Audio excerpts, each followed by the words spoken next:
both know this has been spread around.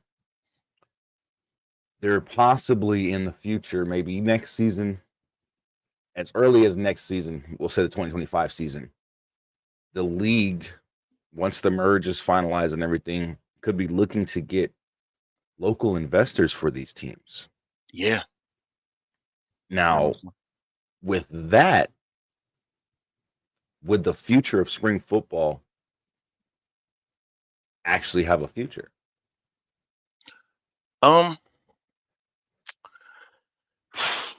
Instead of it being a single entity, now you're getting these investors and you're getting owners. You want owners into this league. You want that, but do you Hmm. want it? So, you know, that's what's the key here. Are they going to take this seriously? Do they want this? Because you got to remember the old USFL, some owners got greedy. They Hmm. wanted to match up against the NFL. And they were a spring football league. What's that going to entail? So that is kind of, what that rumor is and what that speculation, that we love to say so much. Um, Right. that's going to be the key. What if they do add owners into this mix? What is that going to entail? Definitely. And that's a key. That's a key looking into the future of this league. If they Yeah. bring in local investors or team owners, will these team owners go the same route the USFL did back in the 80s, which eventually collapsed them?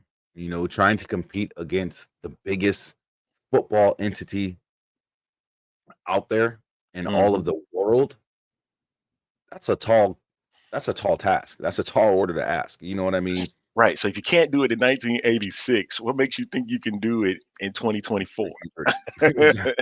What makes you can do it? Makes you think that you can do it now? Like they're stronger, and Mhm. what I mean by that is the NFL is stronger, and they're willing, to kind of let this slide. Being in the spring, they're cool with that. But Yeah. you try to go against them, you'll be like the United Football League of 2009 to 2012. You'll go right back in the crap where it was before. So, Exactly. so Exactly. no, that's why you don't mess. You don't mess with the head honchos of football, professional football. So Definitely. Now, do you agree with what Flame says here? I believe if we do get owners, they will need to set up a salary cap. of course they will. That's part of a professional football league with owners. You're going to have to set a salary somewhere, Exactly. Good morning, and Kevin. then it's going to lead to more lawyers into this mix again. So, Yep. more agents and of course, like with Flame Wingman said, you don't need another mishap like the USFL did. But I think that this spring league that they're about to embark on, I know in the beginning stages of it, not happy. I wasn't. But the more that we keep getting bits and pieces of the information and seeing what could happen for the future, it actually looks like it could actually work out, I and agree. it could go longer than what we expected. I was gonna go a year, maybe 2 years or so. But it goes back to saying, if they do this right, then it can succeed. But if they, get greedy and all that kind of crazy crap within it, and I, that's what's gonna wind up happening. Yeah. I really wish that they didn't get the NFL's backing on it, but it was necessary, Yeah. because I always felt that, like a league like this. But you have to remember, many of if not a vast majority of the personnel are all people from the NFL. Yep. Had some type of NFL tie to it. So there's that. And then I think bringing in the NFL too soon could put the league in a situation to where, in my opinion, now you're under the league's thumb. And I think that would kill the league before it really gets to get back off the ground and try and have a future. I think leaving it to where it's separate, NFL and NSFL, UFL, whatever name they're going to go with the spring league, I think trying to keeping them separate would work out better for the future of spring football. I'm gonna put it to you like this.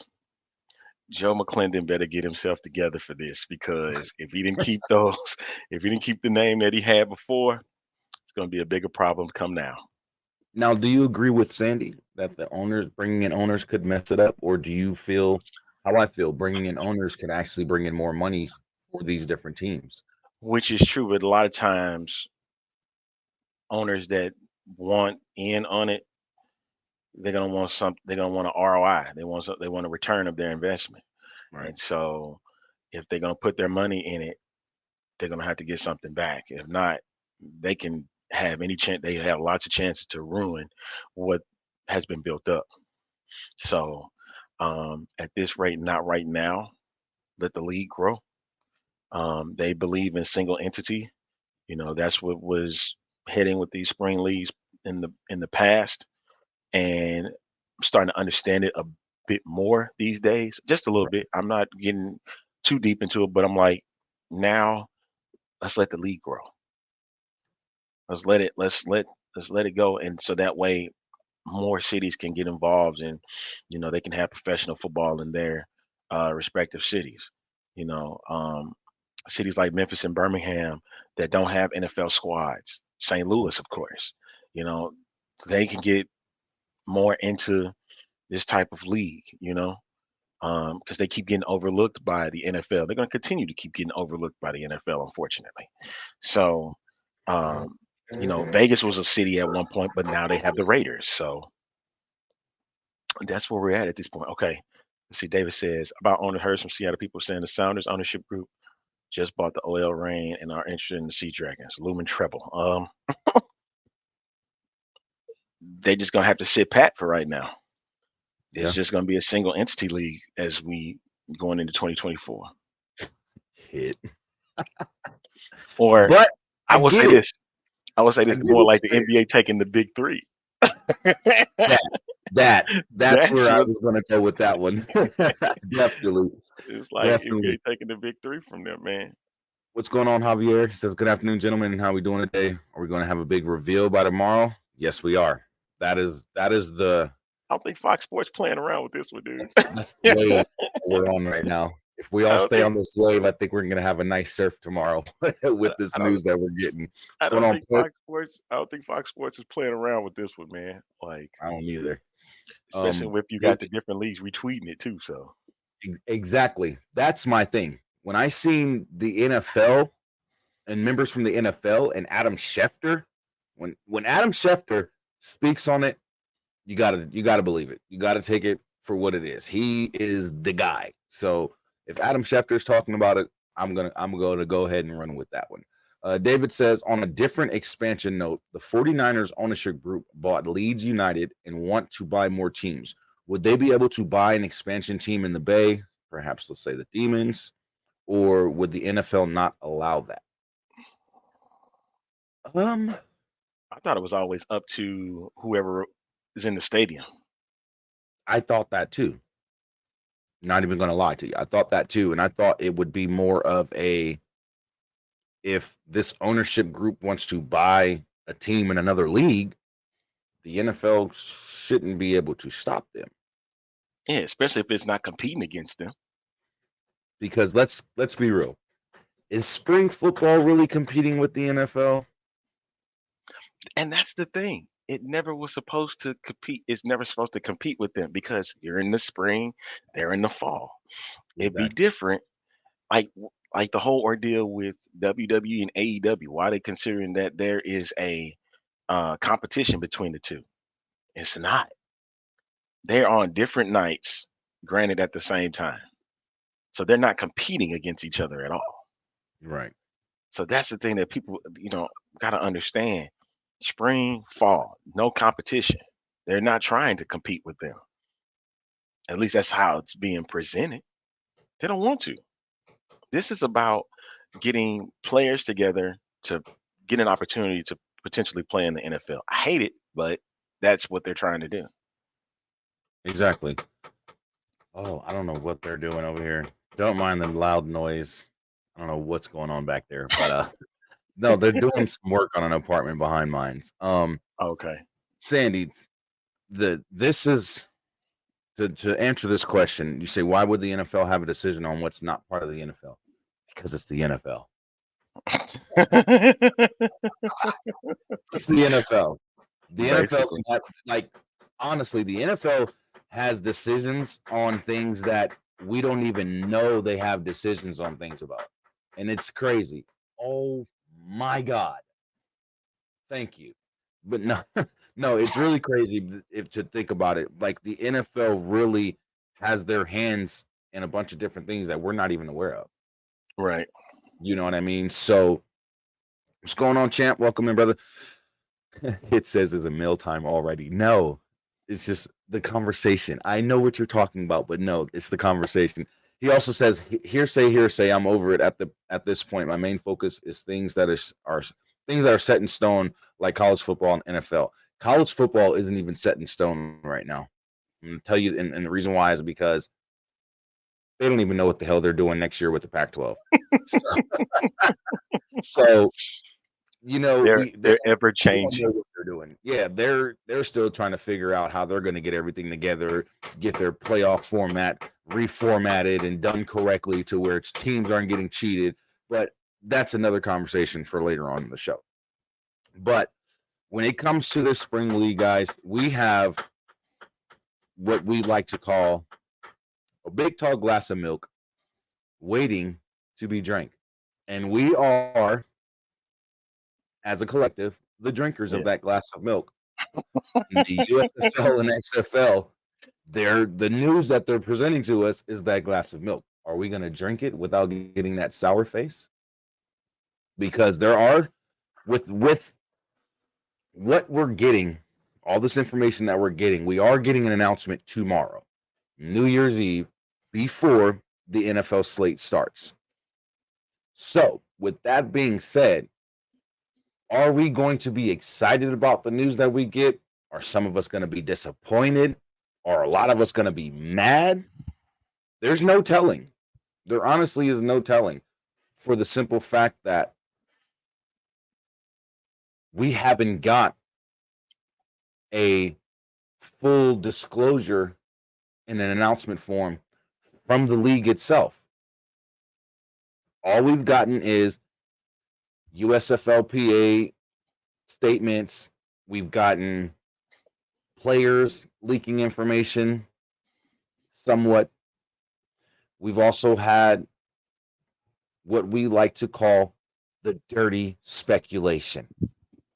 And that's what I'm it's sick been of it. I'm sick from of it. everywhere. I don't I'm give a sick of damn if you're Mike Mitchell, Greg I'm sick Parks, of it. James Larson, Sick of it. Jersey the King, A Train, Daddy Ed, Sick of the it. crew from Orange Fort. It does not matter who it is. I'm sick of All we're doing is speculating and hoping. We don't know. We don't know exactly what's going to come until tomorrow and the upcoming weeks. Now, I was speaking with A Train before the show, and is it safe to say that there's a draft announcement for January 5th? Is that correct? it. It's safe to say. That's been out there on the interwebs. So, but the fun part is tomorrow, 9 a.m. in the Pacific, 11 in the Central, 12 in the East. That's what the fun part's going to be. Yep. So Because we if just have Fox to watch. Sports, like I said, if Fox Sports say we have a big announcement, putting it on social media, putting it on Twitter or put it on Facebook or whatever, it's something pretty It's big. pretty big.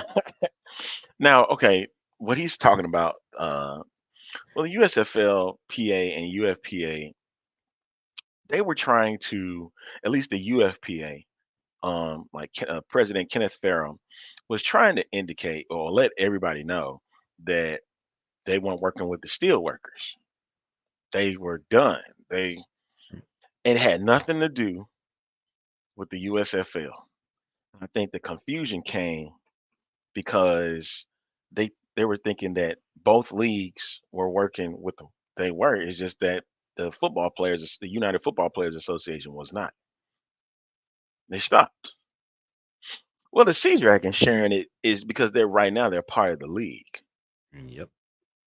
And Every here's team my still is part of the league technically because here's we my don't part own of here's my part of speculation. The teams that do not become a part of these eight, they're still going to be around. You're just going to have to wait a little longer to get them. That's it. them. Hmm. I think as time progresses, and that means from everybody, you have to watch the league. You got to. You got to watch the league. And it might be a distant memory. You might not see your favorite players that you saw, but Yep. it's not the end for them. It's just a pause. It's just a hiatus. But And that's that's the where good. we come in. We have to come in and watch the product. So and that's the crazy thing, Jersey. What is the product going to look like? That's what I'm interested in seeing, That's all I really care about at this point. We can especially get the since teams or whatever. I possibly may not have a team to root for. Now I have to just root for the league. So let me ask you this, Jersey. Would you mind seeing if what is being speculated is truth? If four if four US see now it's get even more crazier. So they won't even do it now. I was gonna think that those XFL cities would have in their home stadiums, they would play XFL rules, and then the USFL would play the USFL rules in their home stadiums. That way you keep both, but also it might cause a little bit of confusion Yeah, it would. because remember in XFL stadiums you would have to play 1 point, 2 point, 3 point extra points, while in USFL you had to play NFL style rules. So and then they kept a couple of the options I think from the XFL and used them for the USFL. So it would be a little bit confusing. Yeah. To this point, David, we don't know what the hell's going on. I've been saying this since the announced intend to merge, when that whole announcement was made. I've been saying this. It's going to take a while because if they had everything set in stone, they wouldn't have announced an intent to merge. They would have said, hey, the USFL and the XFL is merging. Not there's an intent, but there's an actual merge happening. If that would have been announced back in what, August, September, when we got the announcement of them possibly intending to merge, if it would have just been a full, hey, the XFL and the USFL are going to merge. Right now, we're just taking the time to etch out all the details, get everything set in stone, get everything set up the right way, and then we're going to give you an announcement with everything. They didn't do it that way. And the reason why is because at the last minute, the XFL went to the USFL and said, hey, we didn't make the money that we thought we were going to make. We didn't have the success that we thought we were going to have. And from what we're seeing, two separate spring leagues competing with each other, neither one of us are going to last. Let's make this league one big league, and we have a better chance of surviving in the future. So the problem with us speculating, what's going on, Russ? Welcome in. The problem with us speculating on what teams are going to be in, what stadiums these teams are going to play at, who's going to provide uniforms, who's going to do this, who's going to do that. All we can do is speculate because we don't know. And honestly, when it comes to the whole tax issue and things like that, I'm going to tell you one thing. Fox Sports, they're not going to bullshit you around. They're not going to say, hey, there's a big announcement coming and it'd be some BS hype video. It's not going to happen. They're making a real announcement tomorrow. If Fox Sports, and you got to remember who owns the USFL, Fox Sports. So if Fox is making an announcement and Fox is posting this on their Twitter and their social media pages and their actual website, you got to believe that there's a real announcement coming. Not just, hey, we're going to play this hype video. Get ready for the new National Spring Football or get ready for the new United Football League. They're not going to do that. They're going to give us a real announcement. And it's going to be huge news tomorrow. I guarantee you that. I would not be surprised if it was a hype video plus the announcement, or the announcement then the hype video. I don't think they when Fox goes big, that network has been for the last 35 years, 36 years or so. Since they started, all they wanted to be was big. Mm-hmm. And so, I mean, brief history around it. When they were known as the fourth network, nobody took them seriously. But now that they have the NFL package and stuff, come on, man, the last 30 years, they've been taken pretty seriously when it comes to sports. Hell, So, they've even partnered up with Disney. I mean, come on now. Fox and Disney, the two biggest television entities out there, in so my that opinion. means, so that means as we sitting here, Fox and ESPN are back together again for another edition of some XFL. So that means ABC is going to be back into play. That means FS1 on cable is back into play. This was 2020. Hopefully FX is out. Because I would, I I would. couldn't imagine watching football games on FX. It was just so hard to like really say, "Oh, check out that XFL game coming on FX tonight." It's like See, not and Fox, not NBC. the thing with that was the reason why you had to play some games on FX because of the scheduling of what was on ESPN and ABC. So you needed another outlet to make sure that these games were able to come on. And so FX wasn't a problem. It's just that people would even forgot what FX was. Like if Mm, people had knew what FX was prior, a lot of people knew what FX was prior to this, and they'd be like, Why would they put it on a movie channel or something that has it's always sunny in Philadelphia?" yeah, If that was like highly known beforehand and it's in a bunch of households, they just didn't know it was there. yeah. Now let's It- catch up on some of these comments real quick because yeah, I'm interested in what a lot of people are saying. Champ says, "Can Las Vegas get the gamblers and Portland get the Vipers?" I wouldn't mind it. No. This is why they won't do that, because Portland had the Breakers back in the 80s. So That's true. why move them from New Orleans to Vegas instead of moving them back to Portland, where Portland needs a football team? There's not one in the NFL. There's a fan base out there for football. It could work. You bring the Breakers back to Portland, you have that Portland base, and you have another West Coast team. Move the Gamblers. If the Gamblers aren't going to be a team, move the Gamblers to Oakland and bring back the Oakland Invaders. If you want to build Oh, the West Coast up, oh. bring back the Oakland Invaders. Move the Gamblers to Oakland and bring back the Invaders. Hell, move them to Denver and bring back the Denver Gold. If you want to go that close out west, yeah. You know what I mean? Yeah, Because at the end of the day, we need more West Coast teams. right. And that's I think it was Because one of the comments. I think Sandy had just put that out there. I don't understand why some of the teams couldn't be out west. and that's the main thing. You know, or like David says, yeah, but we wouldn't have a team west of San Antonio, and that's half the country. And you're absolutely right. Correct. You're You're not absolutely right. you're not lying. Because if I'm not mistaken, the USFL didn't have a team out west. All the teams for the USFL were East Coast and Midwest. And the reason why, and it's gonna be so this is gonna sound so bad. And I'm not trying to disrespect anybody on the West Coast. They look at television schedules, they look at the East and the Midwest, the Central Time Zone, bigger than anything.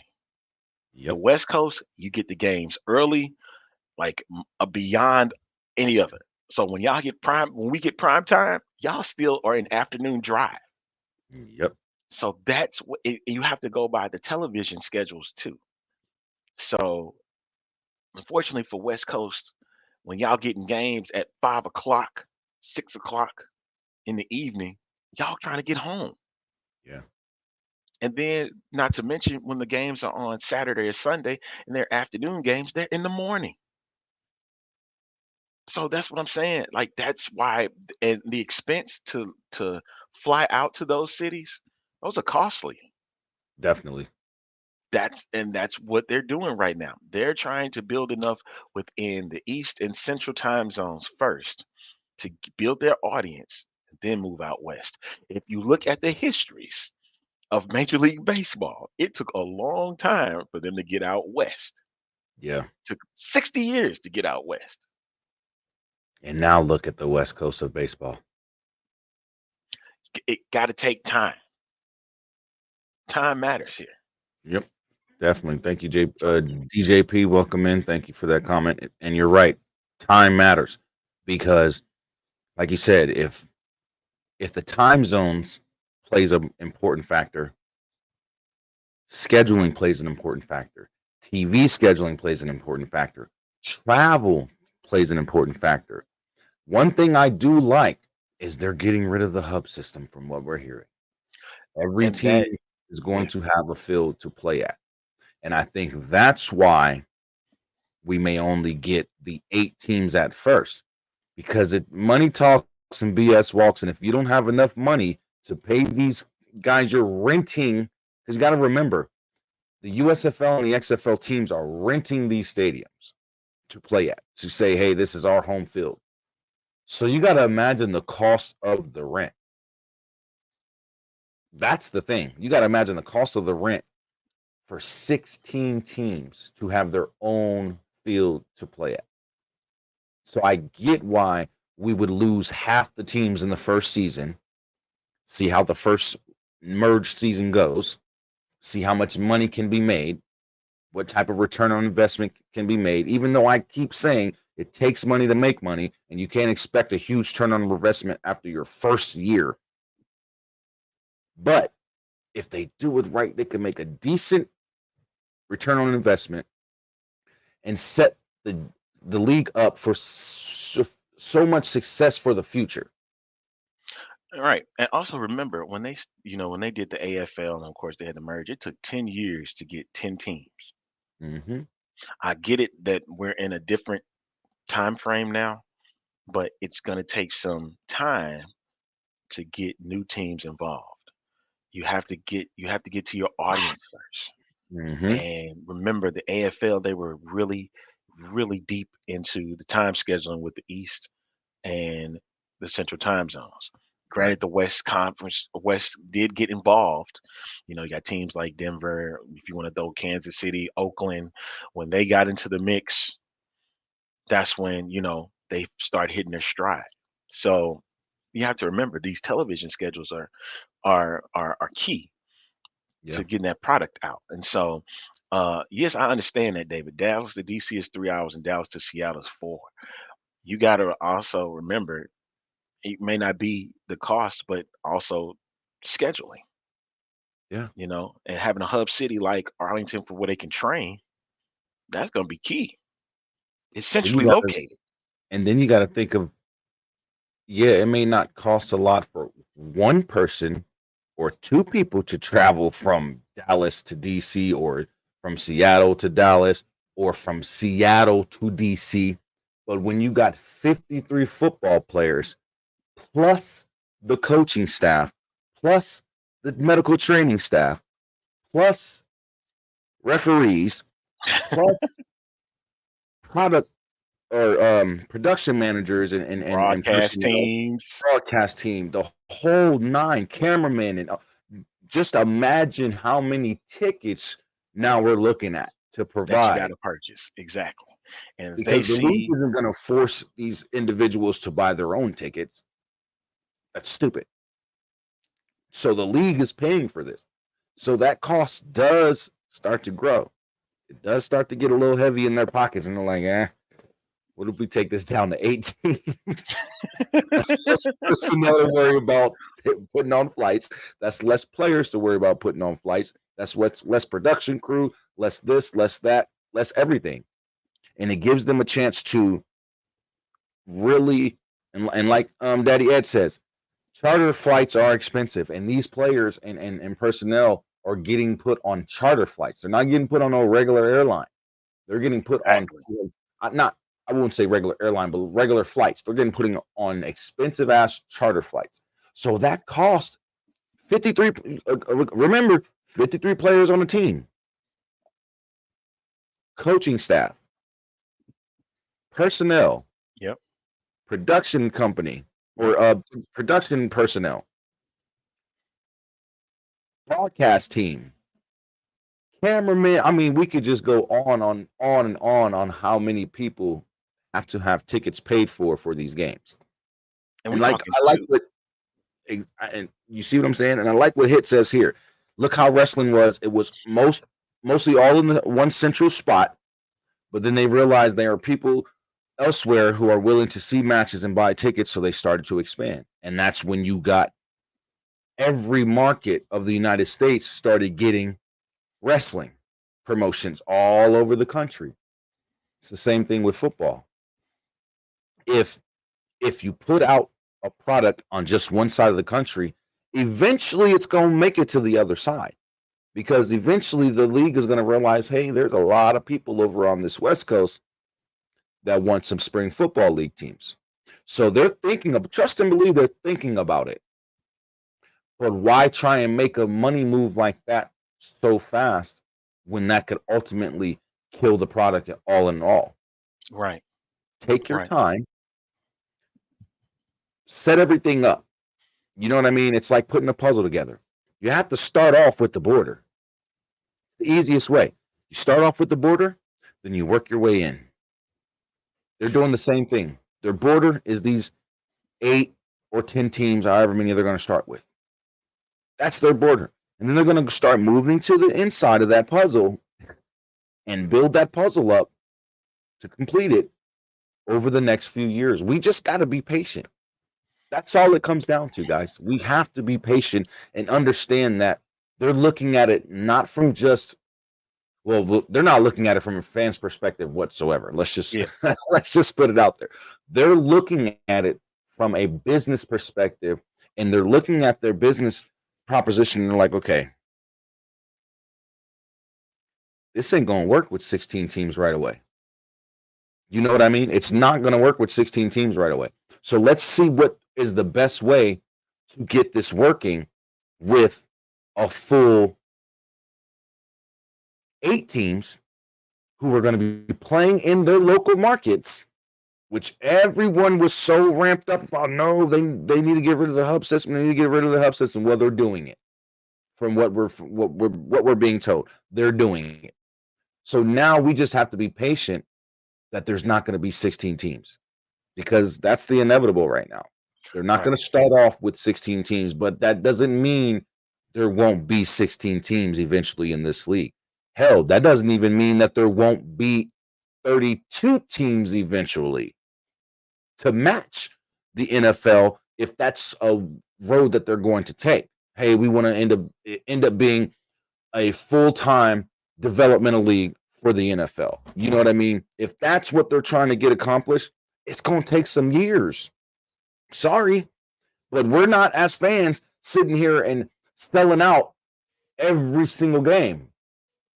Correct. We're not as fans going in and filling up these stadiums. It's on us too. We can't sit here and get mad at them for being business minded. And for those that do not get into the league, I know there was a comment about it was upsetting that half the league is being cut. What's going to happen to them?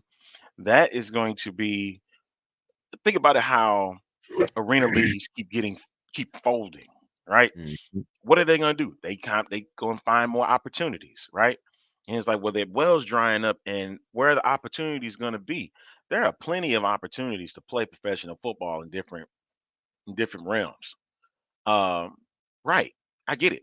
And I get that too.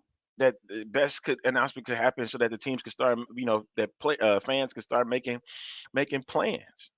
That I get that. All that's gonna take time. Mhm. All that is gonna take time, man. And so it is a smart business move as much as people like myself did not like it. But you have to see the glass half full. You gotta see that. And Yeah, yes, back when they merged, they had to suspend teams. but And those teams came back. Cleveland had to jump from the NFC from the NFL to the AFC right Mhm. away.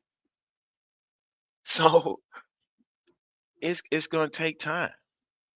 And if they're gonna set it up like you said, like a developmental league, then you have to look at how minor league baseball is set up. Because minor league baseball has a ton of teams. A ton. They have A so many ton. divisions.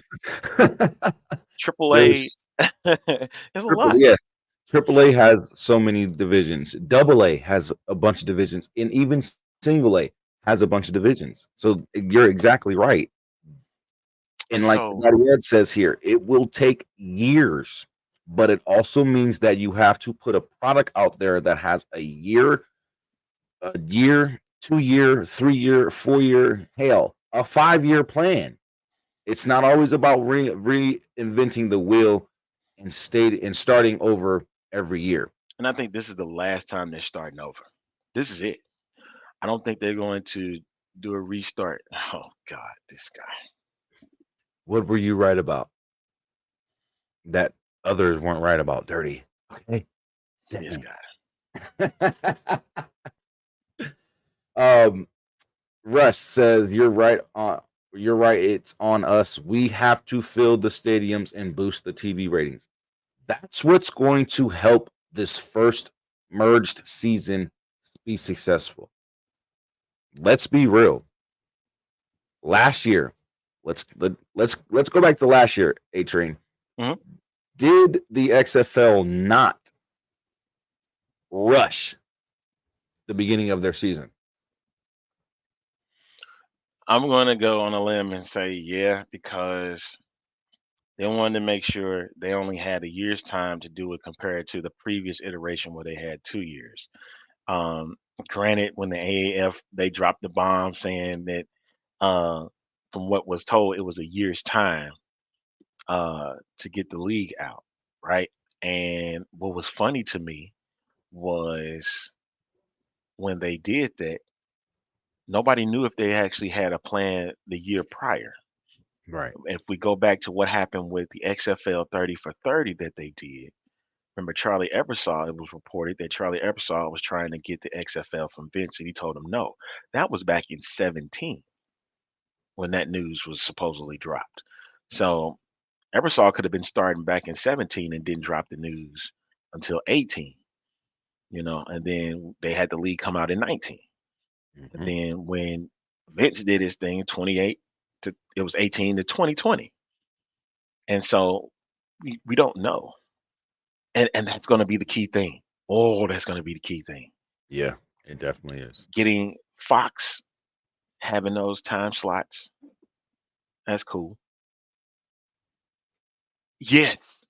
I agree. I really want to know what that was. The streaming for the streaming platform. I want to know if they're going to put the games on Fox Sports again and the ESPN app. You know, but I'm pretty sure they will. Like, I don't think and I they're think they not will gonna mess too. that up. But here's my thing: when you look at last season for the XFL and the USFL separately, they were really worried about the TV ratings, and they kind of didn't factor in the streaming platform ratings and how many viewers were really on the streaming platform. It was like totally separate, which eh, I think kind of threw off the numbers a little bit because if you would have factored in the streaming platforms and how many people were watching on streaming platforms on the go, not at home, there's a ton of people that were watching these games on these streaming platforms. Yeah, and I think that's the big curiosity is what those numbers were Hmm. because they will got to remember these companies will construe the numbers, you know, and thinking that it was a bigger number than it really was just to make it look good. And granted, they would like to have over a million viewers per game for it all. So because football is um, a major is a major factor when it comes to TV ratings. Yeah. Case in point, this Christmas, right? I did. I posted, made a post about it on Facebook that one NFL game, the prime time game with the Ravens and the Ravens and the 49ers, right? Mhm. The NBA audience didn't even get half that with the 5 games that they put out. Crazy. And that That's was Christmas Day. that's bananas. It's funny to me that you even bring that up because That's bananas. I'm sitting here watching the game and uh, um an alert comes over my phone of just that. The 49ers Ravens game gets more viewership than all 5 NBA games on Christmas Day. Combined. Combined. And I said, alone, that game alone got more viewers than 5 NBA games throughout the entire day on Christmas Day. That just goes to show how much people are into football. John, we don't know the league name yet or the start time that's supposed to be announced tomorrow, I believe. It's supposed Yes. to be supposed to be part of the announcement. We're not sure if the teams will be announced yet. We're not sure if, staff and coaching and things like that. We may not even see the uniforms until 2-3 weeks from now. There's no telling what there's no telling what's in store for us as fans, as spectators, as lovers of the game of football. There's no telling what is in store for us coming from this announcement. So we literally just have to be patient and wait. But just know it's going to be something big. And if I'm correct, which I think I might be, screw your speculations, Dirty. I think they're going to drop a bombshell. And it may be some of the news that's been speculated may not be the full bit of news that we're actually going to get. I think there's more, or there might even be less than what we're expecting. And that's key too, because if they make an announcement and it's less than what we're expecting, that's going to drive fans away, even though it shouldn't, because this is a process, guys. This is a process, and we have to be a part of this process to make this situation work. If we want to see spring football last, we have to just say the hell with it and support what they're doing. And it sucks. I know it does, guys. It sucks, especially when you're a diehard fan of specific teams that are in these spring football leagues. And there's speculation that these teams might not be around for the first merged season. Sorry. I have a whole podcast show that I have to put on hold for possibly a year. But I'm going to support this league because I know, and A-Train, you and Dirty say it all the time, if we support what they're doing, we help them have a future, right? If we support what this new merge is trying to do, this new merged league, is trying to do, we can help them have success for the future. And it's a two-way street. Let's say it like that. We have to fill up the stands. We have to watch the games and buy the tickets and buy the merchandise and help the league make money so that way they can take all that money that they've made and put it towards advancing the league. He said, which names do I want? Las Vegas Gamblers or Las Vegas Vipers? That's actually a good question. And it's and hold on. Answering that question is a double-edged sword for me because there's nothing but gambling in here in Las Vegas, or out here in Las Vegas, but we do have viper snakes in the desert. So I mean, either name could work because I wouldn't want them to build a stadium out here and call it like Gamblers Row or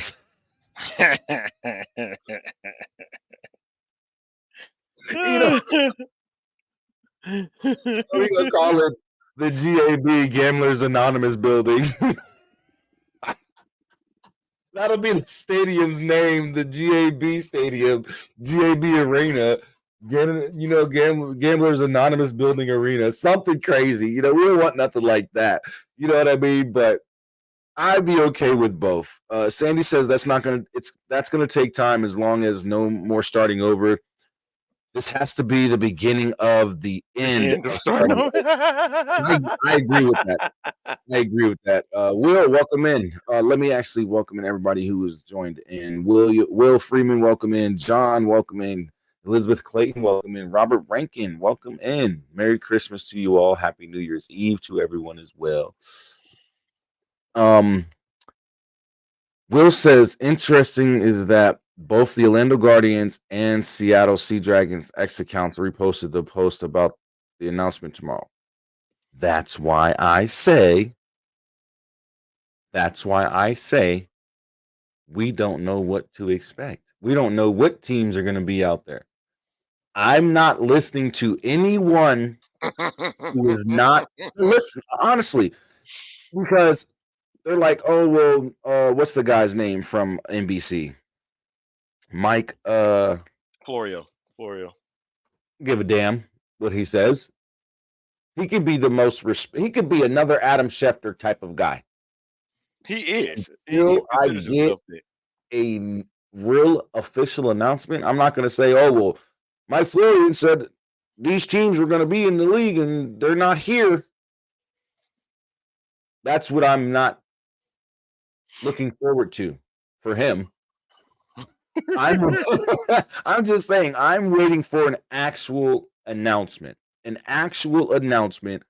from the league. And from what we're hearing, we're getting that tomorrow. Hidden says casual fans demand more of our. Wait, what? I know what you're trying to say. Casual fans demand more of something, and when it's not, they're gonna bounce. But hardcore fans are gonna be like, okay, let's see what you got. Let's see what you're giving us, and I get that. You know what I mean? But again, as Elizabeth is stating, as I'm stating, as A Train stating, as Dirty stating, as all of us hosts for these different shows are stating, we have to support the league. Or guess what? We'll be part of the downfall of spring football. And we won't be able to get mad at the league. Not in full. We can't say, oh, well, it's all your fault if we ain't going out there and buying tickets and going to these games that we're able to attend in that area. If we're not going out and buying merchandise, if we're not going and watching these games on television, if we're not doing any of that, there's no way this league can grow. There's no way this league can grow. Champ says, I believe Roughnecks are going to stay, but with gambler players. I don't know. Wade Phillips is moving from the Roughnecks to possibly take over the head coaching job in San Antonio. So there's a lot of shuffling going on. And there's no telling what is really being done behind the scenes. Now, with Wade Phillips possibly going and taking over the head coaching job in San Antonio, does that mean the whole entire Roughnecks coaching staff is going to go with him? Does that mean Hines Ward isn't going to be a coach at all in this new merged league? What's really going on? We don't know. We can't sit here and say, oh, yeah, well, I talked to David Dykeman yesterday, because me and him, we go way back like 4 flats on a Cadillac. No, that's not happening.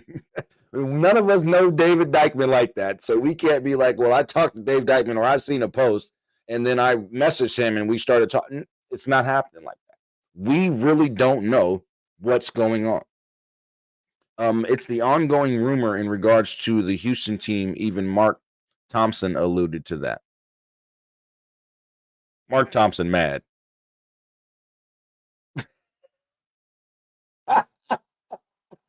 Dirty makes me say this. Mark Thompson is mad. A-Train, would you agree?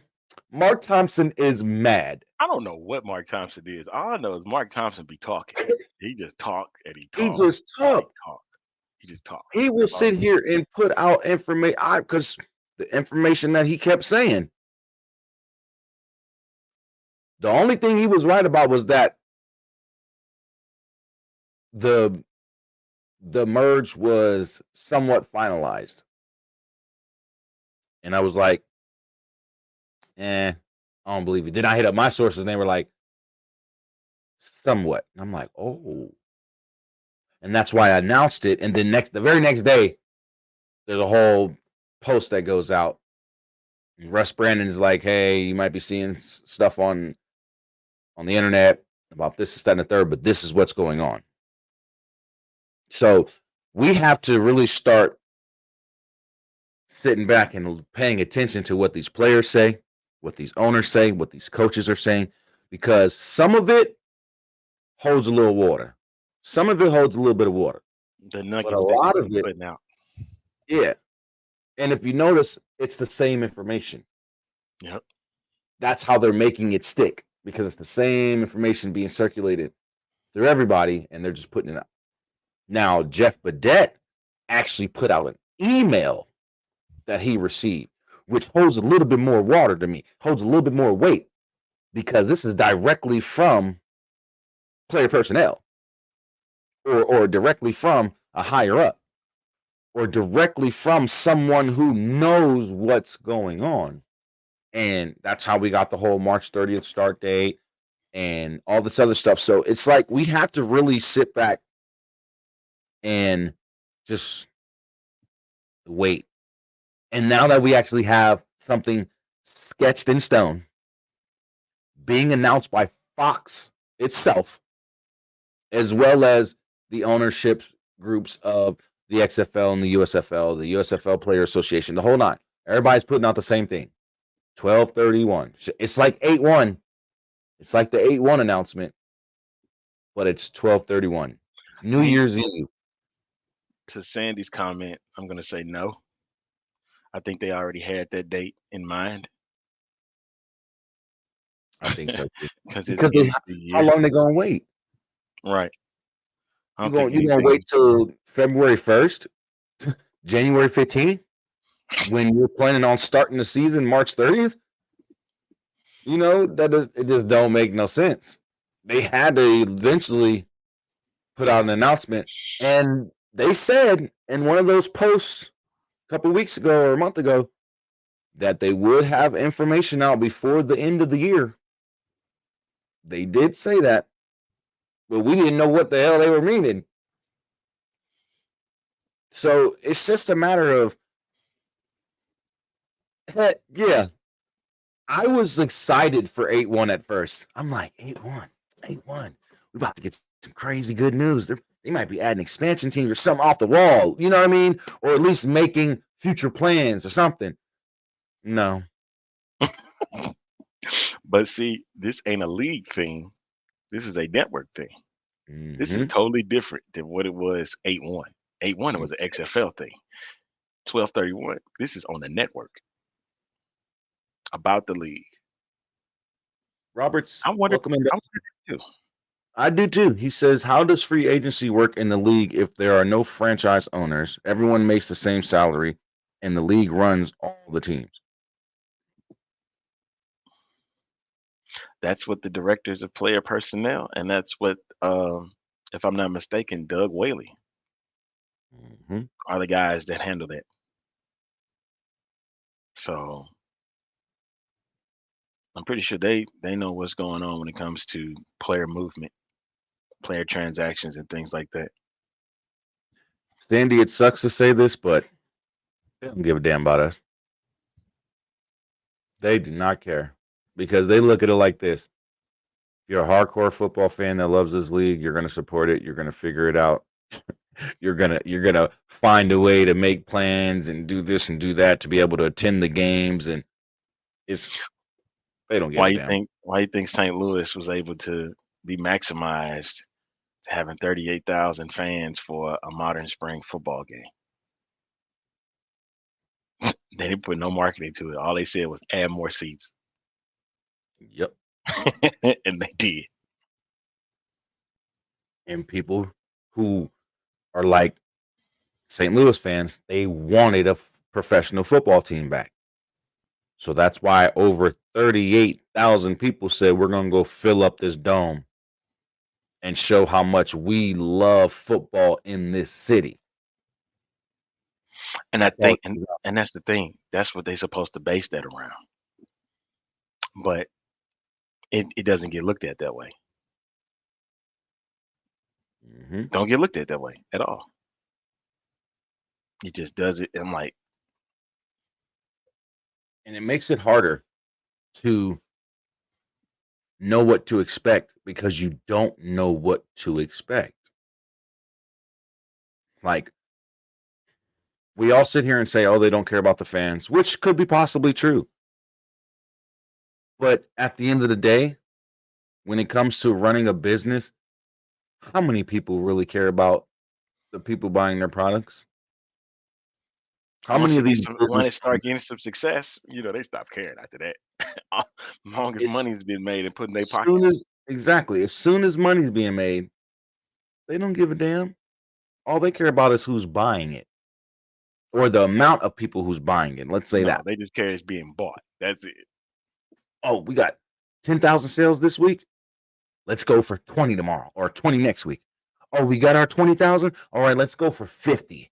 But the thing is, as much as they saying business, I think it was Hit that said that business is about money, not the people.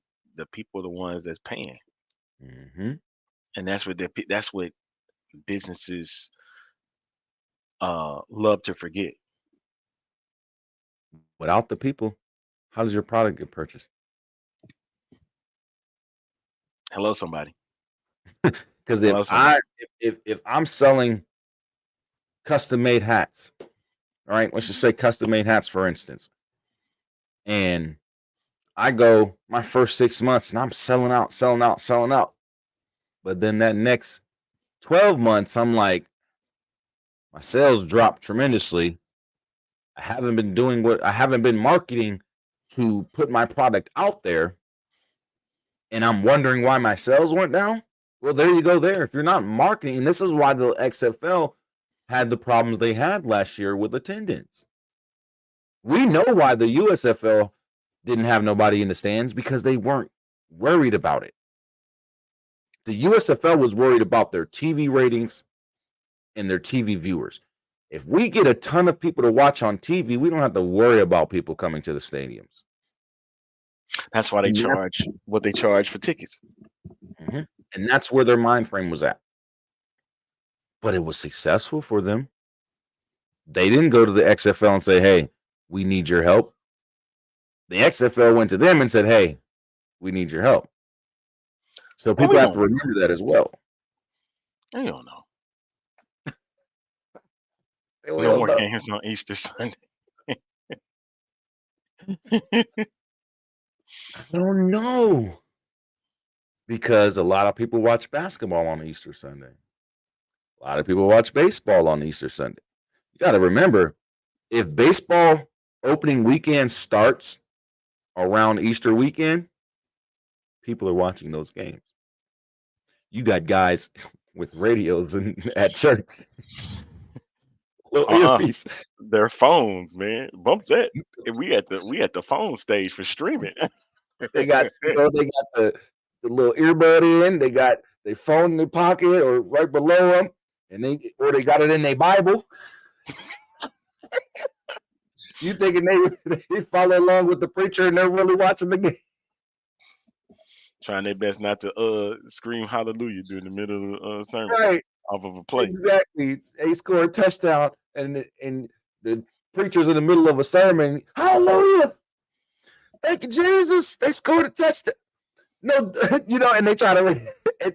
I'm just saying, we're not at that. We're not at that point where, oh, don't have a game on this day. They don't care. Denzel, what's going on? I'm just. We're gonna get into that later on. Don't worry. We're gonna talk about my Cowboys whooping that Detroit Lion ass. Just saying. I don't know. Robert says, I understand they care more about the TV viewership to get it a good TV deal and sell advertising. Yeah, because if they have the advertisement on TV, it works. But here's the problem, and this is what the XFL lacked, and I think this is why they made the initial 20% cut to marketing last year or this past season, off season before the whole merger announcement, because the marketing sucked. The marketing team did nothing. I live in Las Vegas, Nevada, one of the biggest cities in the United States, one of the most populated cities in the United States. The Vegas Vipers should have been packing Cashman, packing it up to the point where there was fans standing. That's how many people are in Las Vegas as just civilians, like people who actually live here and not just visiting. We're not talking about tourists. We're talking about there's literally almost 1 billion people in and out of Las Vegas throughout a year. But living here, we have a couple million people living in this city alone. Alone. And you're telling me you couldn't market to this city? You couldn't go to our channel 13 Action News or channel 3 or any of our news stations and say, hey, let's do a marketing deal for the XFL Vegas Vipers team. Let's get one of your news anchors to come out here and cover the game. Do some post-game interviews. Do some pre-game interviews. Do a pre-game show. As soon as the Raiders came out here to Las Vegas, you got a Raiders post-game show, Raiders pre-game show, silver and black TV show after the game or throughout the week. You got all type of freaking TV shows and marketing exploits for the Las Vegas Raiders now. They could have did the same thing, and it would have cost cheaper because it's a spring football league. And you know what? Okay, you mentioned that. I'm gonna play devil's advocate with that. Houston had the same opportunity, right? And the reason why I say Houston had the same opportunity because their ABC affiliate was the one carrying the games when they had them on ABC, right? They did one thing. They did a little special that the Roughnecks was coming back and they was on TV, right? That was it. You didn't get any coverage. Hey, the Roughnecks played this week and they beat the Orlando Guardians. They never mentioned it. It wasn't even part of the newscast because it wasn't a big thing to them. But they had Astros, Texans, and Rockets down like that. So, but that's the thing. Those are major leagues. And what you want to know another funny part? They would even mention the Space City Space, the minor league team in Houston. They'll mention them before they mention the Roughnecks. Ridiculous. Yeah, we get the Aviators. They mentioned the Aviators more than they mentioned the Vegas Vipers. They mentioned the Las Vegas Lights United States Soccer League team. But What? that's what it was, man. It was about the seriousness and then the marketing. It's big. You said you would think that the XFL budgets were tighter? Probably. I don't. And I'm going to keep Really? saying why. Dwayne The Rock Johnson bought a no-named MMA fighter a multi-million-dollar mansion, bruh. A multi-million-dollar mansion. This MMA fighter still ain't in the UFC. And you bought this man a multi-million-dollar mansion, but you couldn't put multi-million dollars into this league on top of what you already put it. I don't care. It takes money to make money. You have to spend money to make money. True. Your first year in business, you may not make the return on investment that you want or that you're projected to make. But if you say, okay, I made this, so let me take my little reserve money I got specifically for this business, and in this case, specifically for this football league, and let me take 20 million out of that reserve of, let's say, 100 million. Let's take 20 Okay. million out of it and throw it towards advertising. Right. That's $20 million in advertising. Or let's take 10 million for each city and put it into specific advertising for that team. Not even the whole league. Let's not even do the whole league. Let me just put 10 million into advertising the Sea Dragons in Seattle. Let me put 10 million into advertising the St. Louis Battlehawks in St. Louis. Let's put 10 million into advertising the Orlando Guardians in Orlando. And I guarantee you, I guarantee you, those teams would have been selling out. Why? Football is the number one sport in the world. Football and football. Football and soccer are the two most watched, the two most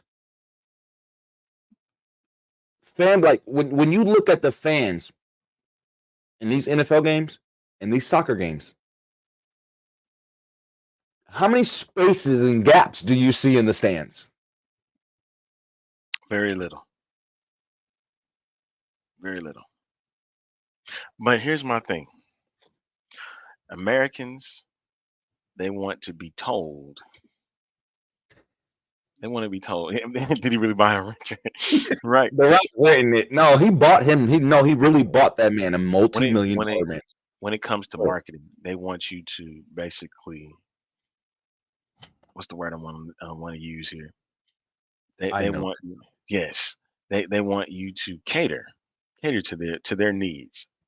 Whatever it takes to get them to come to you, see your product. That's why you see so many commercials for insurance. That's why you see so many commercials for food. That's why you see so many for it comes to communicating, like with the phone. Cater to my need. Cater to my need. I want you to cater to it. And if you do it and keep catering to it, I'm gonna get sick of it, but I'm gonna have to keep and pay attention to it. Yeah. I'm gonna have to pay attention. Welcome in, brother. No, you're absolutely right. You're absolutely right. You got to cater to my need, and when you cater to my need, man, then I'll think about it. Happy birthday, brother! Word up! Yeah, hey man, happy birthday, Carlos. Yeah, cater to my needs. You cater to my needs, man. You're wiser. Exactly. Say that again. If you cater to my needs, what? I'll think about it. And that's the situation we're in. Instead of saying, yeah, I'm fully in, I'll think about it. And this nonchalant, just like that. I'll think about it. Don't worry about it. I'll get back to you later. That's literally how this goes, man. So I'll think about it.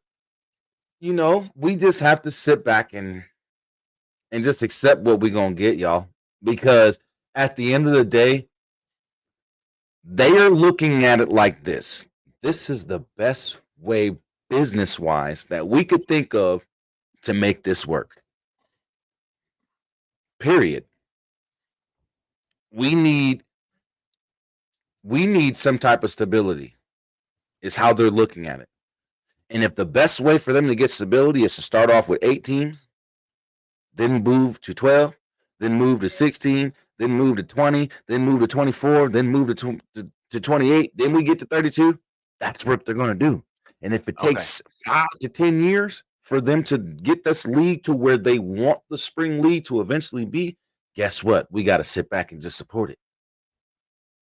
Because we can't expect them to say, hey, 16 teams, we got the money for it. We got the money for the budget for marketing. We got the budget for taking care of all these players on all 16 teams. We got the budget for taking care of all these damn coaching staff personnel. They have it, but they're not willing to put it into the actual company.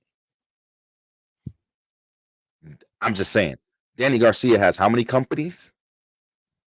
Dwayne "The Rock" Johnson has how much money? Jerry Cardindale has how much money in an investment company? Daryl Johnston has how much money and is the vice president of Fox Sports? Or excuse me, no, I think he was the vice president or something like that. Y'all got enough money to make this work now. It's just a matter of how they're going to do it. And I think bringing in local investors or franchise owners would make it easier because it would take a lot of the cost off of the league to where the league can put that money into the actual league as a whole and not these separate teams. So then, okay, you play the role of the league. I'll play the role of the owner. So I'm gonna say as the owner, why should I invest in your league?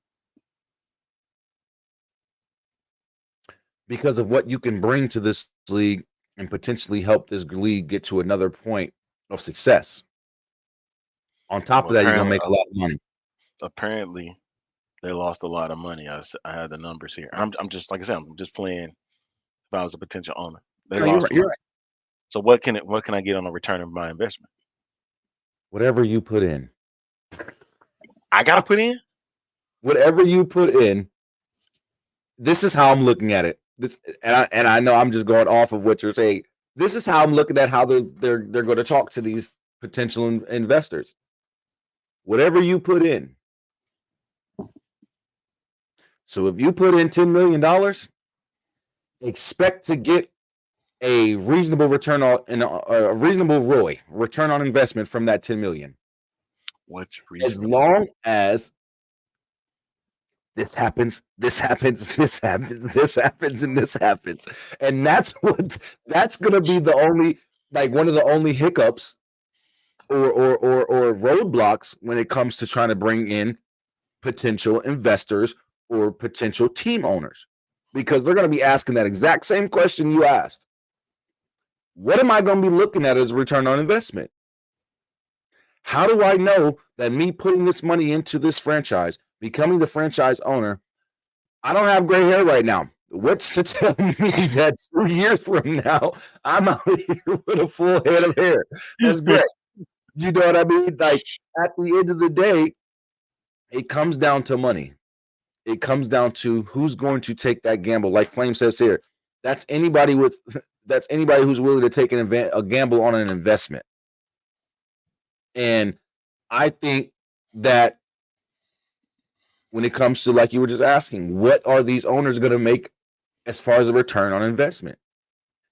The league don't know that yet, because the league don't even know how much they're going to make as a return on investment. Carlos just put a comment in about how much would you realistically think it would cost to purchase a franchise? I don't know.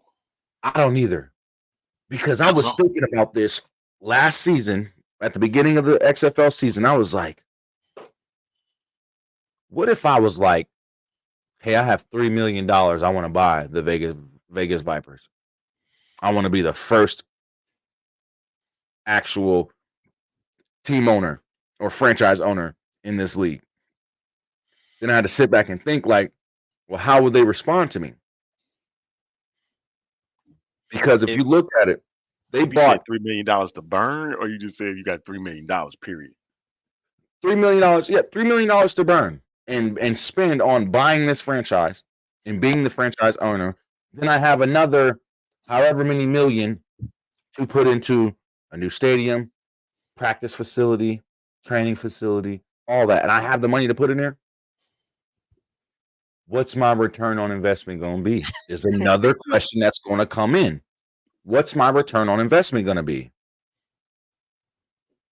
I could buy this team and make this team the greatest spring football league team out there, or the most popular, because of the renovated stadium and it looks all nice, and we're talking 10 steps down from AT&T, but it's for a spring football league team. This is Dallas Cowboy shit. You know what I mean?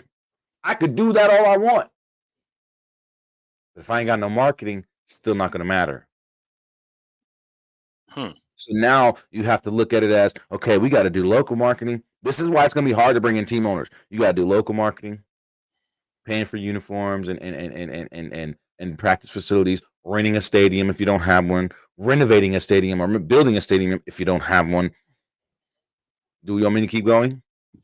The cost is so much for a team owner if they're trying to take the cost, a major portion of the cost off of the league. Mm-hmm. So there's too many factors right now that goes into it. There's not enough success for the spring football league for them to say, okay, we're bringing in team owners. There's not enough success. Right now, they need some Saudi money. I'm going to just keep it real. Right now, the USFL and the XFL, this new merged league, they need some Saudi Arabia money. Hey, if Vince can do it, if Vince could do it, what makes you think that they couldn't do it, right? Now, yes, I like this comment. Um, but I don't think. But here's my problem. I don't think the NFL want to cover anybody's losses Nope. because they about the NFL. That's And they the don't difference. hell. The NFL don't have to worry about losses. So they ain't damn sure ain't gonna want to pay for anybody else's losses.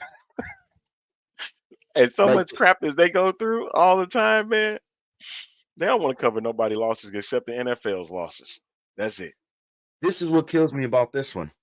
Flame, why the hell would it cost $15 million to buy a spring league football team?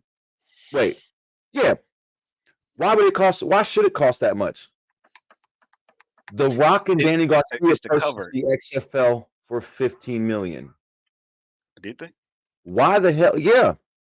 They spent $15 million. We're not talking about the debt that they covered in that $30 million debt that they covered. We're talking about to just buy the league and say we own this. We're not going to count the $30 million debt.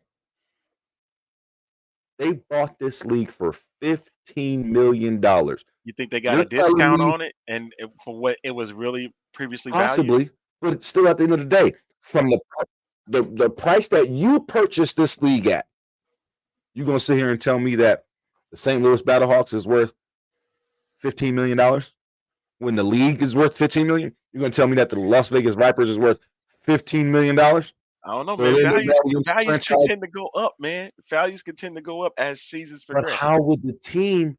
But this is what I'm Determine saying. that value. How could a team determine their value if you ain't got no value in the league? If you can't sit here and tell me that the cost of a team is the same amount as it costs to buy the league. What? If I'm gonna give you $15 million for this team, you might as well just give me the league. I spent the same amount of money you did. Right. So how the hell does a team that initially was in a $15 million league or entity, you're telling me now that this single franchise by itself is worth more than what the league was purchased at? Stop it. Stop it. Stop it. Come on now. That makes no logical sense.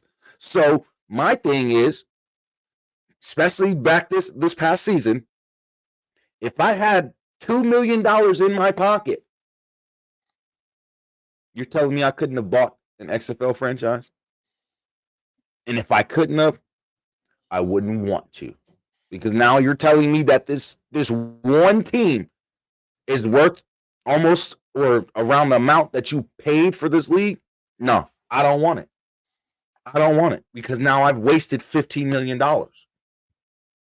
Where I could have took that $15 million and probably bought all the damn teams. You see what I mean? Because of course there's the liquor company doing good. Put that A comment lot of back people drink. Carlos about the owners in other cities. Oh yeah. Like Los Misterios says, aka Carlos. Also, if any potential owners are willing to purchase a franchise, wouldn't they all want to put their franchises in bigger cities like Chicago, New York, Los Angeles? Now. Not right now. No. You put a spring football league team in New York right now, it's gonna be hard.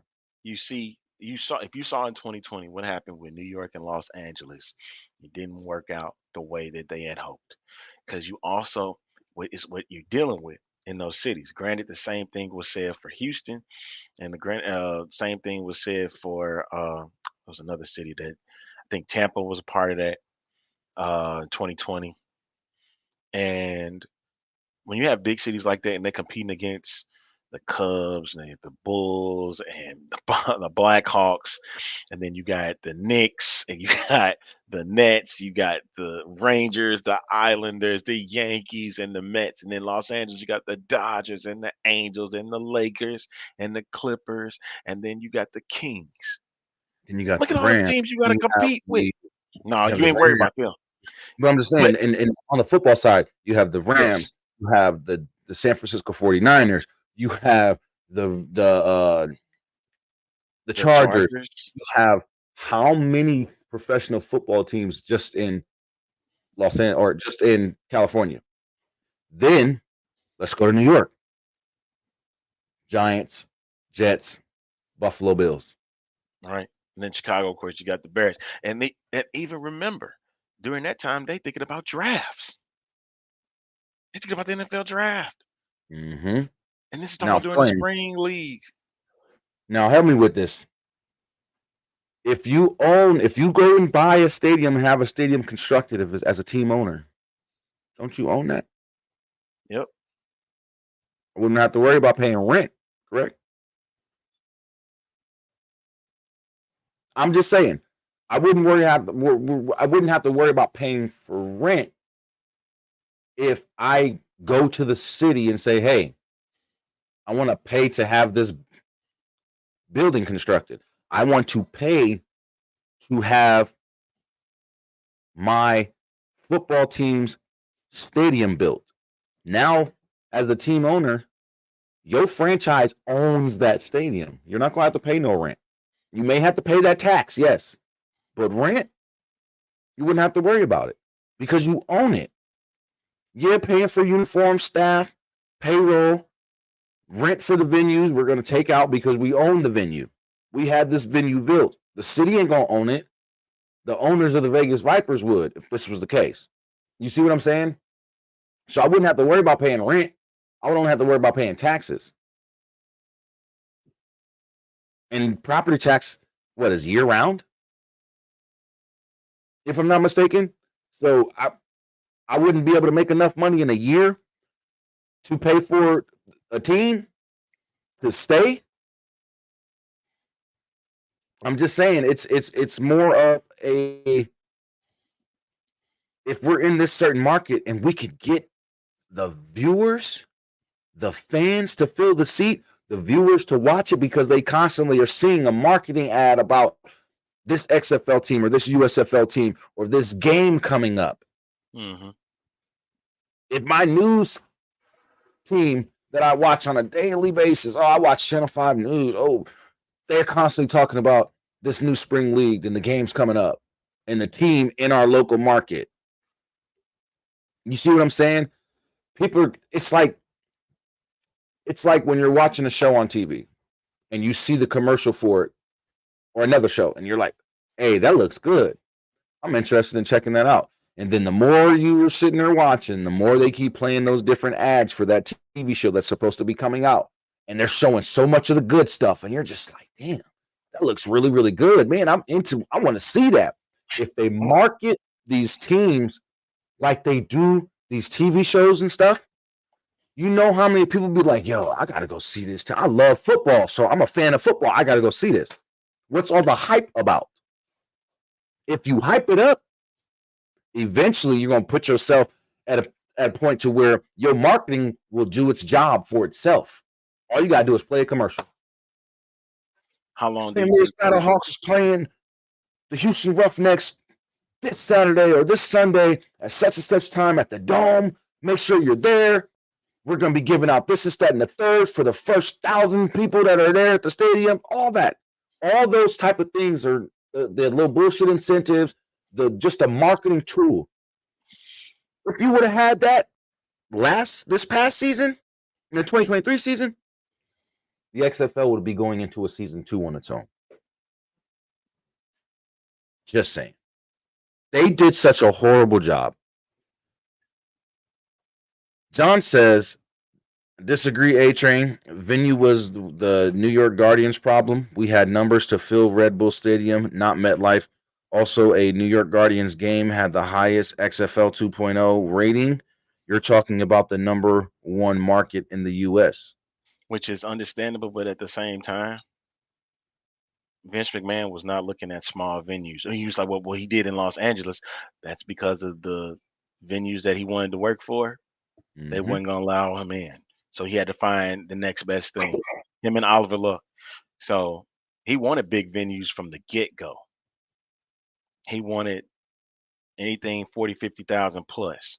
So that's why this go round, you couldn't get it in DC because they weren't going to play at FedEx. Mm-hmm. Just weren't. And so they found Audi Field. But don't don't push it past and make it seem like they were never going to look at a smaller venue. They were going big or go. They were going big or go home. So Yep. in that case, they were looking for big venues in 2020. And when MetLife said that they were allowed to come in, they took it. But you also have to think about the market, though. Yeah. They were not going to sit there and go to a spring football game when they had other spring teams that are playing at that time. Exactly. Of course, and of Exactly. course, MLS stadiums are good for spring football. That's fine, but they're not going for that because they want the bigger venue anyway.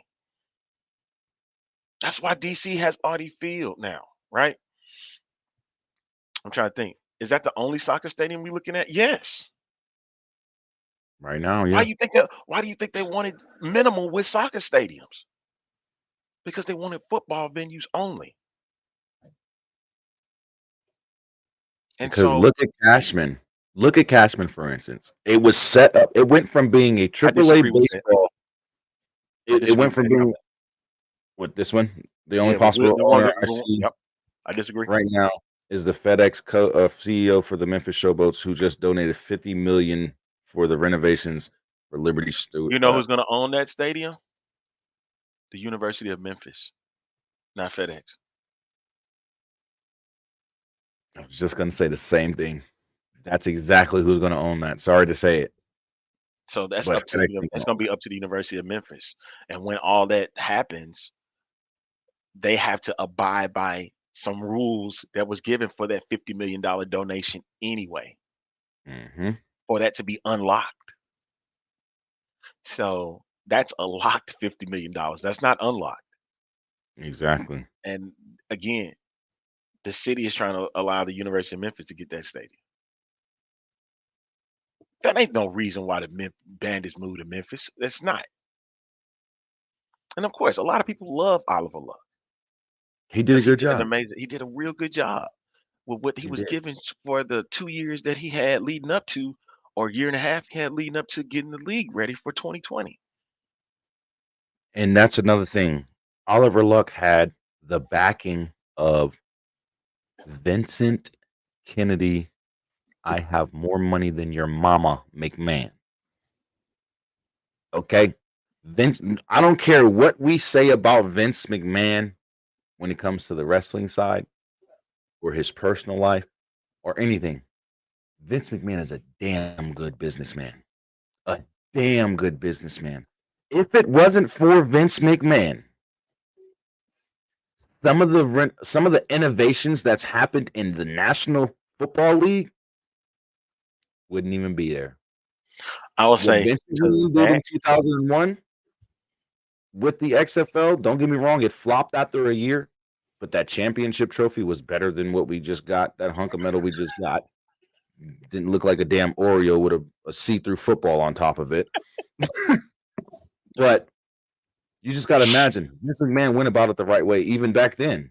Yeah, it was gimmicky. Yeah, it was bull. But what Vince McMahon did marketing wise, what Vince McMahon did going out and getting stadiums for all the teams that he had in that league, he did that. I'm And when sorry, he brought Flame in Wingman. Oliver Luck, oh, go ahead. No, I was just saying I'm sorry to Flame Wingman. Yeah, he said that they already own the stadium. Still, That's why do you think they're doing the renovations for? They ain't doing it for an XFL team or a USFL team.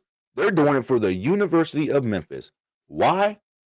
Because guess who more than likely helps sponsors or boosters FedEx, the they got the University Liberty of Bowl. Memphis? FedEx Liberty Bowl at Liberty Stadium in Memphis. You see how it all goes together? We were just talking about me and Gabe last week. We're just talking about the ridiculous names for these bowl games. I would love to get into that, man. As much as we got so much, I know we got so much about this XFL and USFL stuff, man. But woo, I ain't gonna dirty. spend the whole show. Dirty said, "Where's his Dirty's praise?" And Baby, next, I'm gonna give you some praise. You was don't right do it. about some Don't do it. stuff, Don't do it. Don't do it. but Don't do it wasn't. Hey, look, that Pop Tarts Bowl trophy was lit. That looked so clean. How they had the Pop Tarts on the side and there. Stop it. Don't be it. Hey, listen. Don't pour no mayo on me either, like they did in that Duke's Mayo kid. Bowl. That was disgusting. That was disgusting. Absolutely not. Flame, you said Fred Smith donates so much money to the University of Memphis. It's crazy, and I live there. I get that. But when it comes to them renovations being done for Liberty Bank Stadium or whatever it's called, I think it's called Liberty Bank Stadium.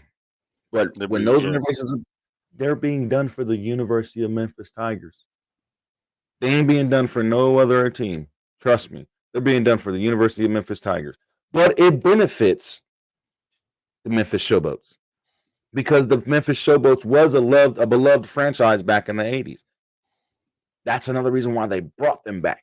If you notice this past year in the USFL,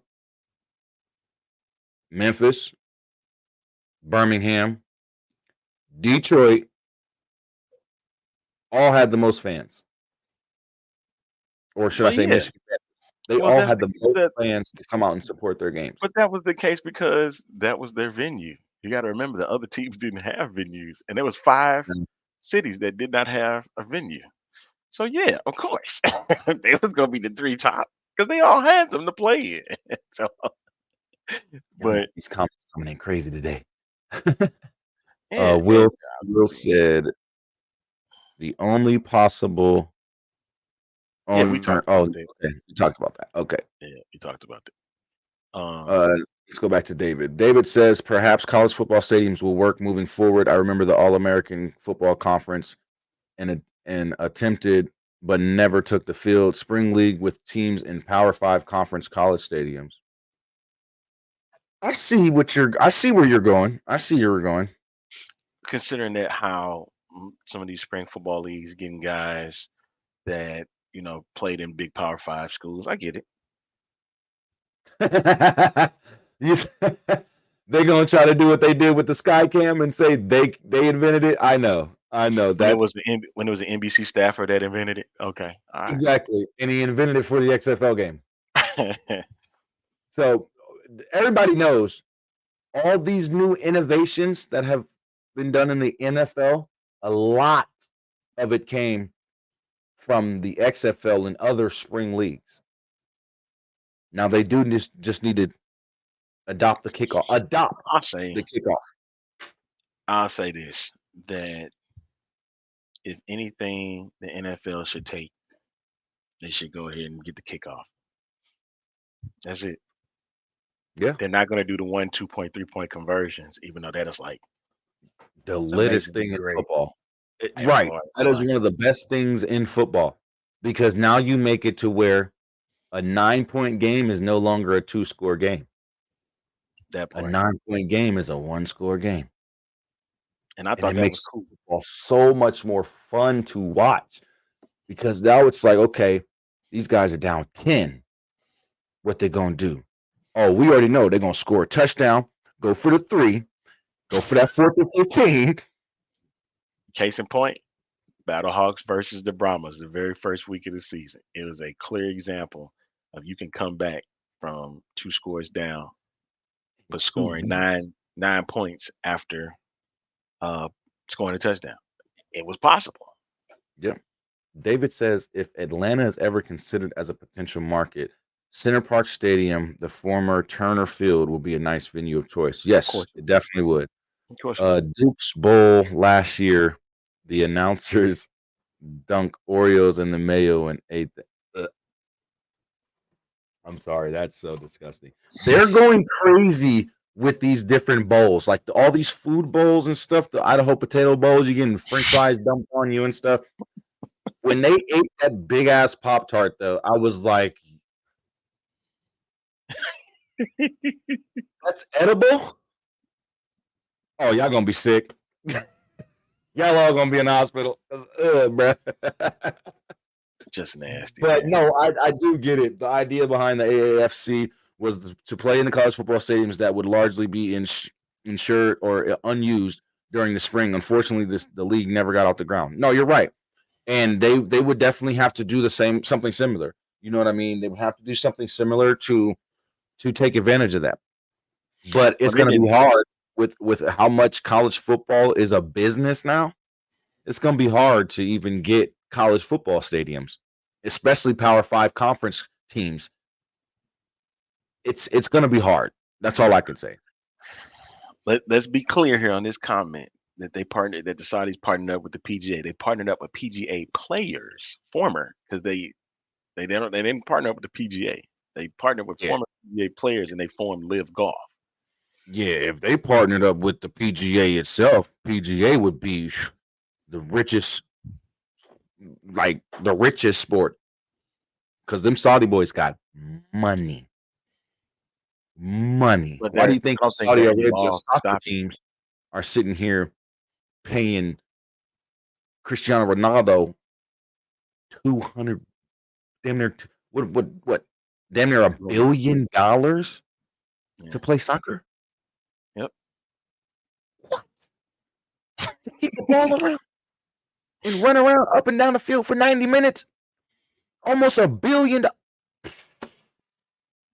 I need to go play soccer again. But I just think, I don't know. There's so much that comes with this whole situation, And there's man. red tape in that one. Yeah, but there's so much that comes with this situation, guys. And like I said, all we could really do is sit back and wait for this announcement tomorrow. Now, when this announcement comes tomorrow, then it's another, okay, so what's next? Because if they don't give us no full layout, there's still information we're going to be waiting for. And then there's still going to be fans who's going to be out there like, oh, they're BSing around with us. They don't want to tell us all the information. They're just trying to play with the fans. No, they have to do this a certain way. They can't give you all the meat on the bone and expect you to come back for seconds. They gotta give you a little taste. So that's what they're gonna announce tomorrow. I'm gonna tell y'all what they're gonna announce. I'm gonna do my Daddy Ed impression. This is what they're gonna announce. I ain't got no envelope, with the beautiful tape or nothing like that. But this is what they're gonna do tomorrow. They're gonna announce more than likely the name of the league, the official start date of the league, the draft on January 5th. We're not even gonna. I don't even think we're gonna get the team names tomorrow. I don't even think we're gonna get all the teams tomorrow. Just don't expect that tomorrow. I'm gonna just say that right now because I don't think we're gonna get all that. I think they're gonna give us just a little bit, and it's gonna be the start date. It's gonna be the name of the league, possibly who's gonna be providing the jerseys, which we already know it's Under Armour. Mike Mitchell is reporting that the markets will be announced Monday. Listen, Okay. But you won't know the Fox. team. You won't know the team names. Exactly. I'm not listening to nothing. Listen, no disrespect to none of these inside reporters. No disrespect to none of them. But the way the XFL and the USFL has gone about their announcements and stuff this past year, I'm not listening to anybody. I'm not saying you're wrong. I'm not saying you ain't getting no leaked information or you ain't an inside scooper or none of that. I'm not listening to Mike Florian or Florio. I'm not even listening to the NBC guy. I want to hear it directly from Russ Brandon or Daryl Johnston or an actual member of the owners of these leagues. Until we hear something from them directly, because Fox is leading this up to something. They got everybody waiting now. Everybody speculating. Oh, what's this? What's this gonna be? What's gonna happen? What's this news gonna be all about? I'm telling you what's gonna be. They're gonna announce a little bit of stuff just like they did, like they've been doing. And then they're gonna hit us with a bombshell on a Thursday. Because the XFL loves to make announcements on Thursdays. We all know this. We've dealt with this for the last year. The XFL loves. He said, I'm gonna give out my own dirty speculation. No, I'm just telling you, this is what they're gonna do, man. I think that they're going to literally sit here and wait to announce what teams are going to be in. And I think we might get it on January 5th, the day of the supposed draft. I think that's when we'll actually get the team names and markets and stuff like that. I don't think we'll get that tomorrow. And I don't think they're going to announce anything on New Year's Day. Because too many people are going to be watching the New Year's Six Bowls.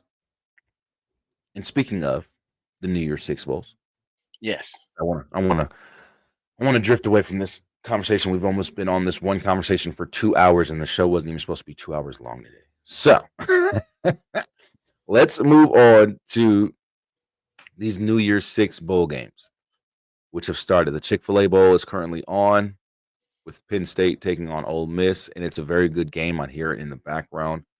I'm interested in the Georgia-Florida State game. Of course you are. Because half of the Florida State Seminoles are not even playing in the game. They protested, man. They protested. So, with that,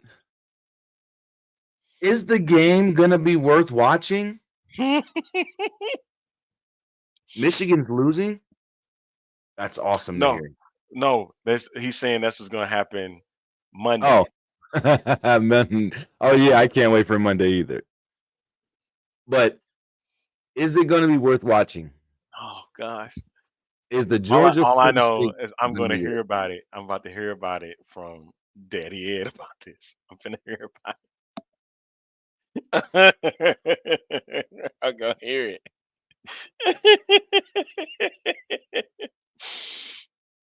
Ah man, I'm gonna hear about it. I'm about to hear about this. Alabama's not the best team. Texas ain't even the best team. I'm gonna hear The two about this. best teams in the college football playoffs are Washington and Michigan. Based off And their record, hey, and Daddy Ed. I hope the both of them make the national championship. I really do. I I really do. don't know if it's possible.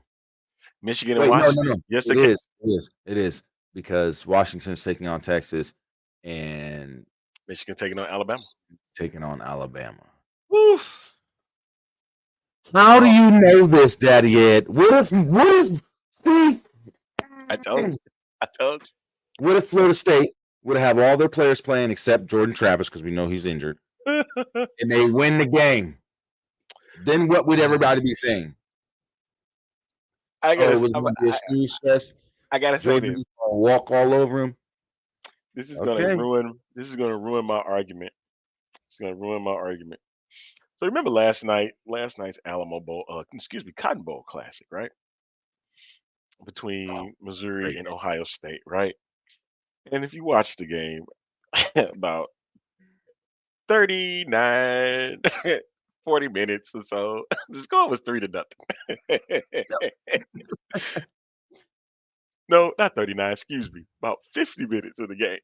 It was 3-0, right? Final score of that game was 14-3. And I have to believe without question that that's the lowest scoring Cotton Bowl in probably the history of the event. 17 points. Mhm. And remember, Ohio State had a backup quarterback, two backup quarterbacks at that. And one got injured. No one. You wind up having a true freshman play to finish out the game, right?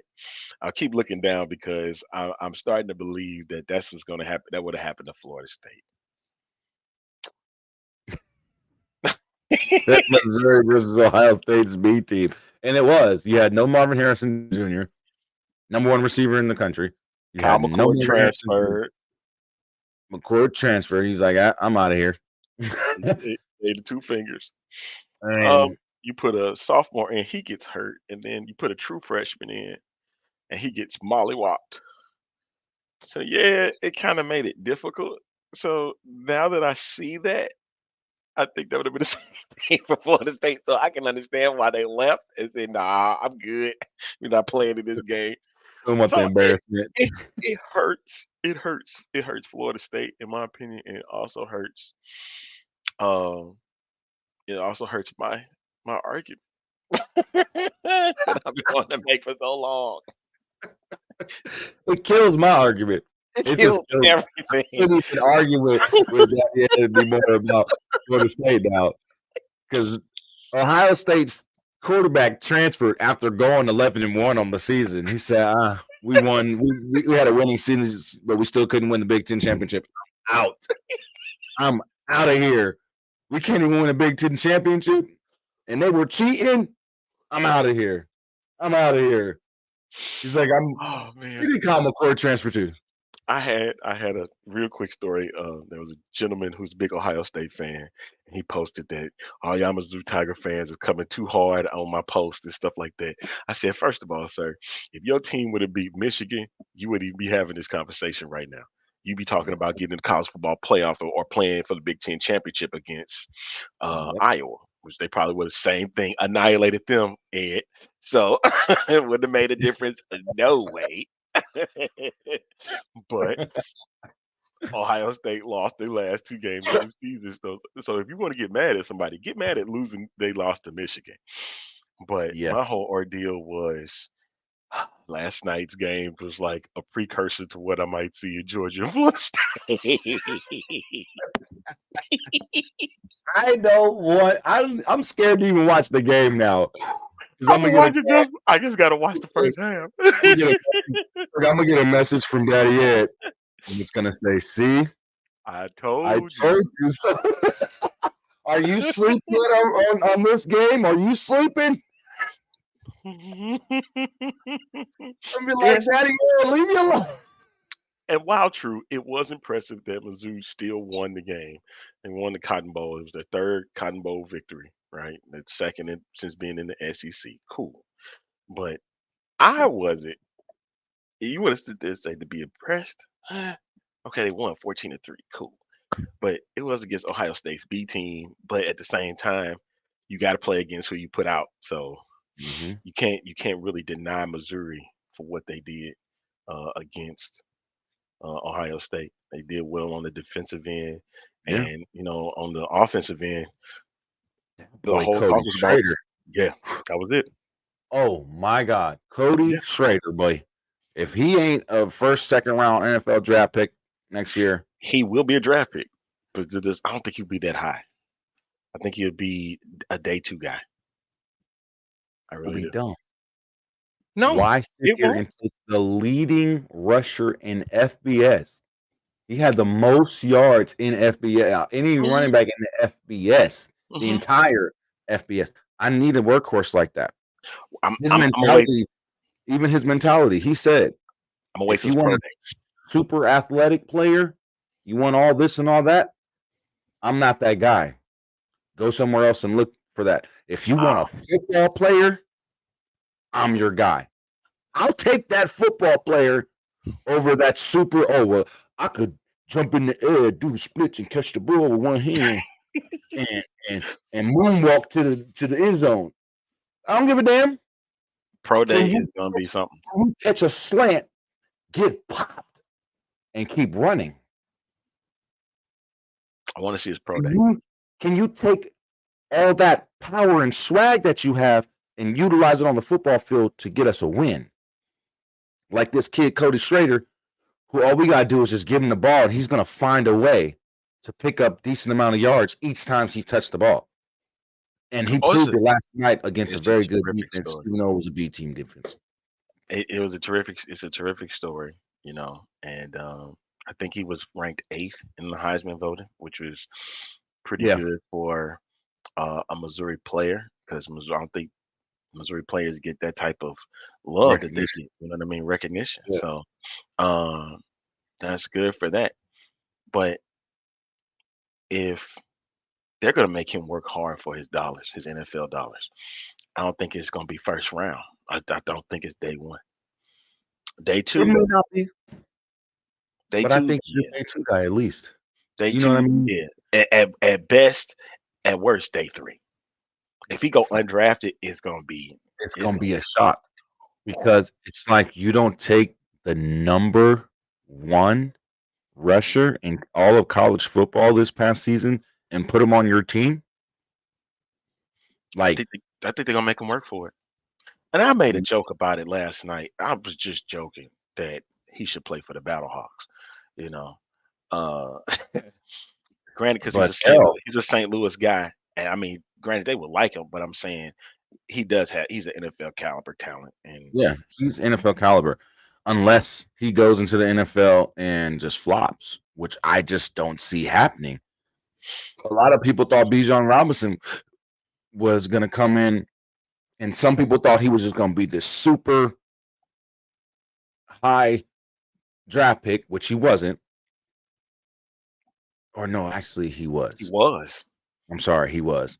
But he wasn't as effective as people thought he was going to be. Let's keep it real. But it's hard to be when you got a guy like Desmond Ritter who can't throw to the ball to the broadside of a damn barn. I feel bad. I feel bad for Kyle Pitts. I feel bad for Kyle Pitts. I feel bad for Taylor Heineke. I feel bad for Drake London. Like, I feel bad for Bijan. He's not. That's not the team he should be on, and it sucks. But But I that's think what we're Cody gonna have to Schrader's going to have the same fate as him. He's going to go to a team like the Carolina Panthers, or he's going to go to a team like the Chicago Bears, who needs a running back. That's That all wouldn't I'm actually hurt. That wouldn't actually hurt him. saying. It wouldn't. It would actually be good for him, but it wouldn't if they don't get an offensive line over there in Chicago. Shoot, Washington would be good for him. Washington would be great for him. Eric Bieniemy as your OC, and they're about to get rid of Ron Rivera and bring in a better coach. But It should Eric be Bieniemy, Bieniemy, honestly. Bieniemy should be the head coach of the Washington Redskins, Commander Skins, Red Commander Commander, Skins, I like that. Red Commander Skins. We're just gonna keep calling them the Red Commander Skins, just like I called KFC. Well, Kansas City, I call them KFC. I'm never gonna stop. So, anytime you hear me referring to the Kentucky Fried or the Kansas Fried Chickens, it's the Kansas City Chiefs. But they're the Kansas Fried Chickens to me. I like I that. can't. Hey, Dirty, we got a name for him now, man. The Kansas Fried Chickens. Kansas Fried Chickens. That's all I'm But saying. yeah, when it comes to these bowl games, though, of course, the New Year's Six, we're gonna be pertaining to the two games between Alabama, Michigan, and of course Texas and Washington. Um, I want to see Michael Penix really make a name for himself. He had a difficult Pac-12 championship. It seemed like that they were on the verge of getting an L to Oregon, but they pulled it out. But Hmm. now he's really on the national stage, you know, playing Yeah, for a national championship. this is the part where Michael Penix Jr. MPJ gets to really cement himself in college football history, as well as set himself up for a high draft pick, because he's not going to go. We already know he's not going to go above Drake Mayo or Caleb Williams. Those are the two college football quarterbacks right now that everybody's talking about. And Caleb they'll be in Williams. the top 5 picks, you know what I mean? So, Mhm. So uh, that kind of pushes Michael Penix Jr. and even Bo Nix further down the draft pool line. But we don't know how these like the last couple NFL drafts has been a little bit unpredictable. Excuse me. thanks, Some of these thanks to the teams, Houston Texans. thanks to the Mm-hmm. Houston Texans. I Somebody say seems when I to say Houston sell out. completely changed that draft. Yeah, when you're able to land C.J. Stroud and Will Anderson Jr. within the first 3 picks, yeesh. Hey, I paid attention when when they got Stroud. I just had this feeling that they were going to be better than what was predicted about the Mhm. Texans, and they literally have fulfilled my prediction. 8 wins is what they got so Yep, far, with a chance to possibly do better than that. exactly, possibly 9 or 10 because I believe they have 2 more games this week and next I, week. I know this is And gonna sound CJ's crazy. right back, ain't he? CJ comes back today or this week. Uh-huh. Get ready.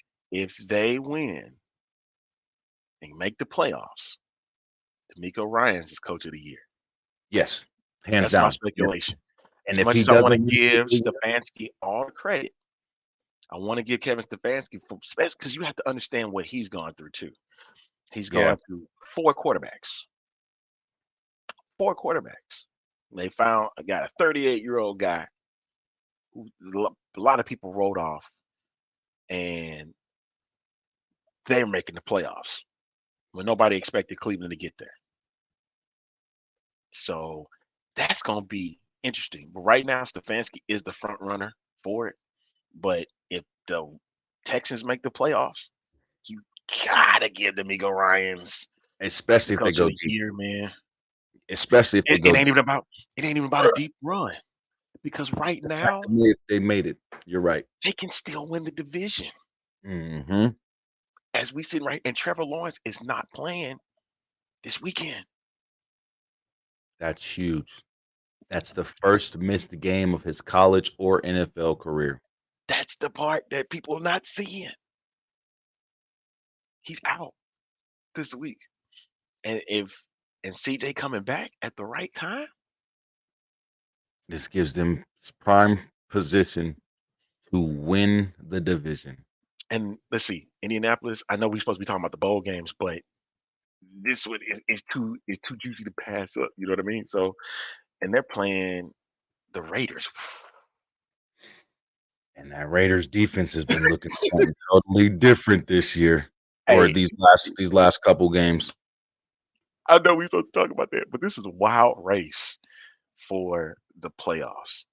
Yeah. And I'm gonna just say for my picks, I got Michigan and Washington for the bowl games, for the major ones. That's the ones that we care about, you Yeah. know. But I for think this Michigan week, and Washington goes to the national championship too. I do agree with that one. I think Washington will pull out the win over Texas and if Michigan Michigan. would pull up the upset, it would be considered one. Yeah, they're gonna. I think Michigan is gonna cruise past Alabama because Alabama don't deserve to be there. I don't give a damn what nobody says. Okay, Or yeah, so they lost to Texas. That's why Texas is in. Georgia, you shouldn't be in there either. There should be no SEC team in the damn college football playoff this season, but whatever.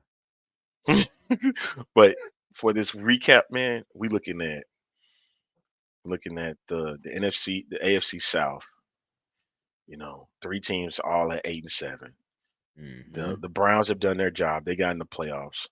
They clinched it. Baltimore, Baltimore is clinched the playoff spot. Um, They're actually playing for first overall, overall in the AFC mhm. when they play Miami, and I think that game is this week, and then It's a noon game tomorrow. they end the season. Baltimore ends the regular season against the Pittsburgh Steelers, who they Ooh, lost to earlier this season, only because some miscues and turnovers. But the way the Ravens have been playing, and after what they did to the Whiners last week, oh my god, 5 interceptions, 4 of them by Mr. Purdy. He wasn't that pretty good. He wasn't pretty good at all. listen, as So much as I want to give crap to your Cowboys, man, like right now, they are pretty much in the driver's seat to, of course, making the playoffs. And to be honest, I love you too, Daddy. Hey, let me tell you something now. All Cowboys fans, listen to me. They do not need the number one seed. We Okay, don't. you We don't don't. need the number one seed. What's going on, Odin? Welcome The in. Cowboys just need to make the playoffs. Start on the road for all I care. The reason Yep. why I say that is because you get an extra game to play, right? And having that number one seed tends to throw off teams when they finally get to play. Yep. Granted, the And Eagles was able to keep the number one seed last season. I think the same thing happened with Kansas City. But they were strong teams, right? And so I wouldn't mind seeing the 49ers as the number one seed because that makes them the headhunted. It means you want to beat them at home field advantage. But you for want the to go into 49ers, the house and hmm stomp. exactly. But for them, even with the one bad game for Brock Purdy, um, I think they can rebound back, and and get that, of course, win the division, and then get that number one seed. Yeah, and I see the Rams too. I see the Rams. Yeah, you see them, They but they have they have they have it. they gotta And beat San Francisco. They have to beat San Francisco. They have to make the playoffs and make any type of noise, or to be like, oh, we're a contender, like we're really here. Because at the beginning of the season, I do give the Rams credit. They only lost to San Francisco by 7, hmm so they do have a chance. And with Brock Purdy getting exposed last week, and I don't care how nobody wants to look at it, Brock Purdy got exposed. the crazy When thing, when all of your skilled players are in, and the best, one of the best, because him and Zach Martin are the best offensive linemen in the game. Trent Williams, when hmm you have all your skilled players and you got Trent Williams and the rest of your O line healthy, and you put on a 4 interception performance the first time ever in your football career, not NFL career, not just NFL career. We're talking about this is the first time Brock Purdy has ever thrown 4 interceptions in a game. Ever. He got exposed. You put him under pressure, he wasn't able to just dump the ball off to Debo because the Ravens' pressure was in his face all the time. He wasn't able to hand the ball off to Christian McCaffrey, and Christian McCaffrey just does what he do because that Ravens defense was stopping that run something crazy. The Ravens just outplayed the 49ers in that game.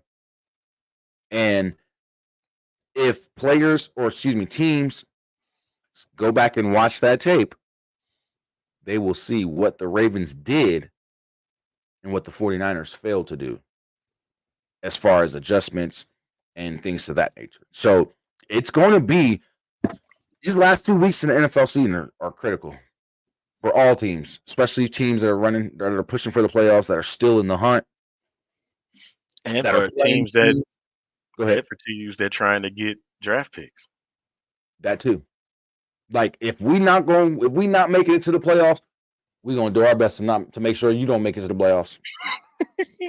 And and we trying to play for a draft spot, and we're trying to get, you know what I mean, a higher draft position. So it's going to be a lot that entails with these teams for the last 2 seasons. Like these guys are going to, or the last 2 games of the season, these guys are going to be playing for. Every team is playing for something. Even if they're out of the playoff race, they're still playing for something. Like you Mm, just mm, said, mm, mm, draft picks. mm.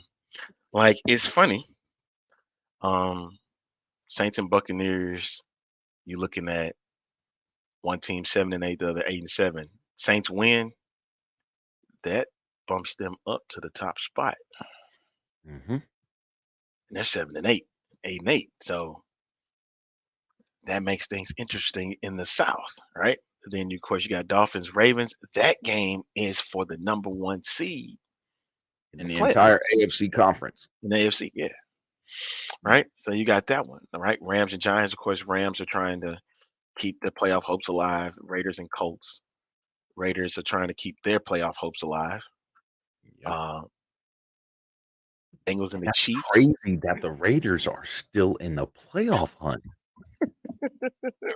It's outside looking in, but it's still there. Yeah. If the Chiefs win this week, then it's pretty much a wrap. But they can possibly still make it in with a Denver loss. What is it? A Denver loss. Who else is in the AFC West? Chargers.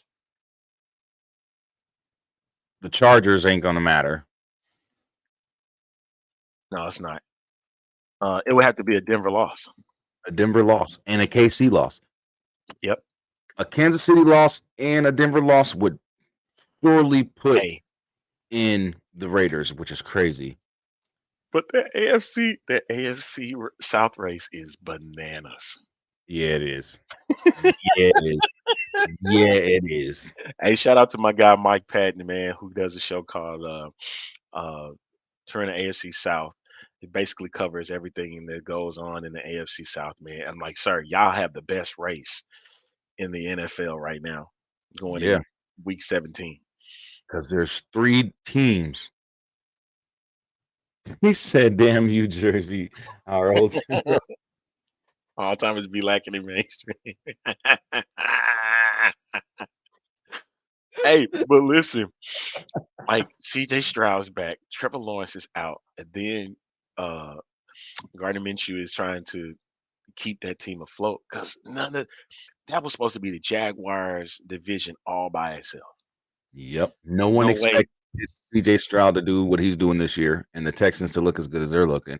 No one expected Gardner Minshew to come in for Anthony Richardson after he goes down for the season, which I still think is all on the Colts. Y'all messed up that man's career already. We'll see next year, but Gardner Minshew, y'all. He was Jalen Hurts' backup last season. The season before that, I forgot what team he was on. The season before that, I forgot which team he was on. I don't even remember the team. I'm just saying, He this was a guy has came out of Jaguar. nowhere. He was. He was a He Jaguar. was a Jaguar. He was a former Jaguar. And now he's in the AFC South again, but now with the Colts. And he's gotten them looking good. He got them looking good right now. He's actually been playing pretty good. I was gonna pick him up in my fantasy football, but I might not. I gave up CJ's after better. CJ's better. last week, so I don't even care what happened in week 17.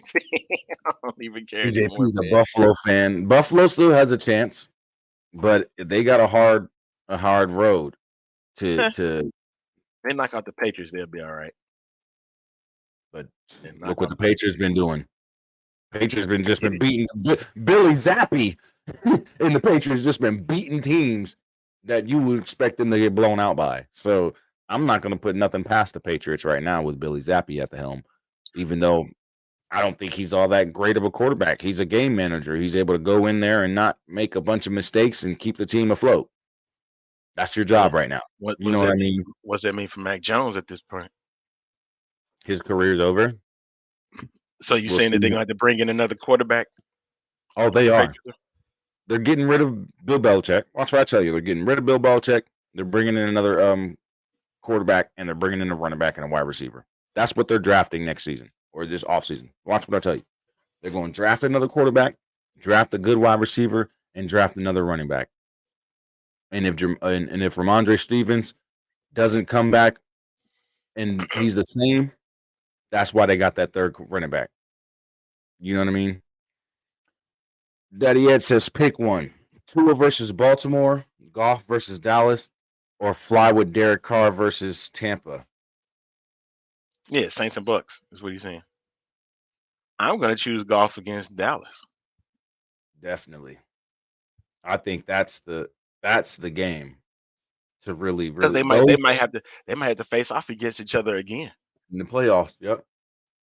But this is a key game for both teams as well. Dallas needs this victory just for positioning in the playoffs.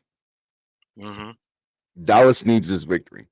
Detroit needs this victory, but not so much because Detroit is going to get home field advantage just by winning their division. Yep. They're going to get their home game They for getting a winning the 3 or division. 4 spot So or 2 spot. either way, it's more so important for Dallas to win this game than it is for the Lions to win. But it's just as important for the Lions to win the game when it comes to positioning in the playoffs. Right, because you looking at potentially since and that's wild because I hate it. I really don't think they should do like what the NBA does. If you have a worse record and you're a division winner, you should have to force to be play on the road. Mm-hmm. You shouldn't get a home game. At all. You should be forced to play on the road and start your series off on the road. And I think that should be implemented in football too. Like if you have a worse record, like you And you said, win your division, you get a playoff game, you get a but you playoff don't game, get but it's on the road. You don't get that home field advantage because you don't deserve the home field advantage because of your record, Daddy Ed. the Not road. strength of schedule, not style points in a game, not who's starting at quarterback and who's not. Not well, the superstar wide receiver ain't in either. So we got to decide the playoffs because we got to look at all these different factors. No, it's going off of the record, sir. The record. Spoken by a true I feel But bad I'm a because realistic Dallas fan. Okay, I feel bad I'm because not that one of means those Dallas fans who sit here and say every year, "Oh, this is our year. Oh, we going to the Super Bowl." And all no. The only thing I do say every single year is to all you Pittsburgh Squealer fans out there. I tell you guys every year that Dallas will win their 6th Super Bowl before the Steelers win their 7th. That's the only thing I'll say about the Dallas Cowboys every single year. Other than that, I ain't be like, oh yeah, they're going to the Super Bowl this year. We have a chance to make the Super Bowl this season. But how about hashtag divisional round Dak? We get past that divisional round, Dak. That's what I call him. Ask Gabe. I call him that all hashtag divisional round Dak. Because Dak hasn't gotten us past the divisional round since he has entered the National Football League. He has since his rookie year, the furthest he has gotten the Cowboys was to the divisional round game, and we always lose. no, he said Minnesota in 2047. Good grief. Love it. Thank Sure, you, why brother. not? I hope Sure, you why not? enjoy your birthday, Carlos. Yeah, man. Definitely appreciate you Happy pulling birthday, up sir. and showing up. Before we get up out of here, I gotta make sure we get ready for one of my favorite times of the show. Everybody knows I love mail time.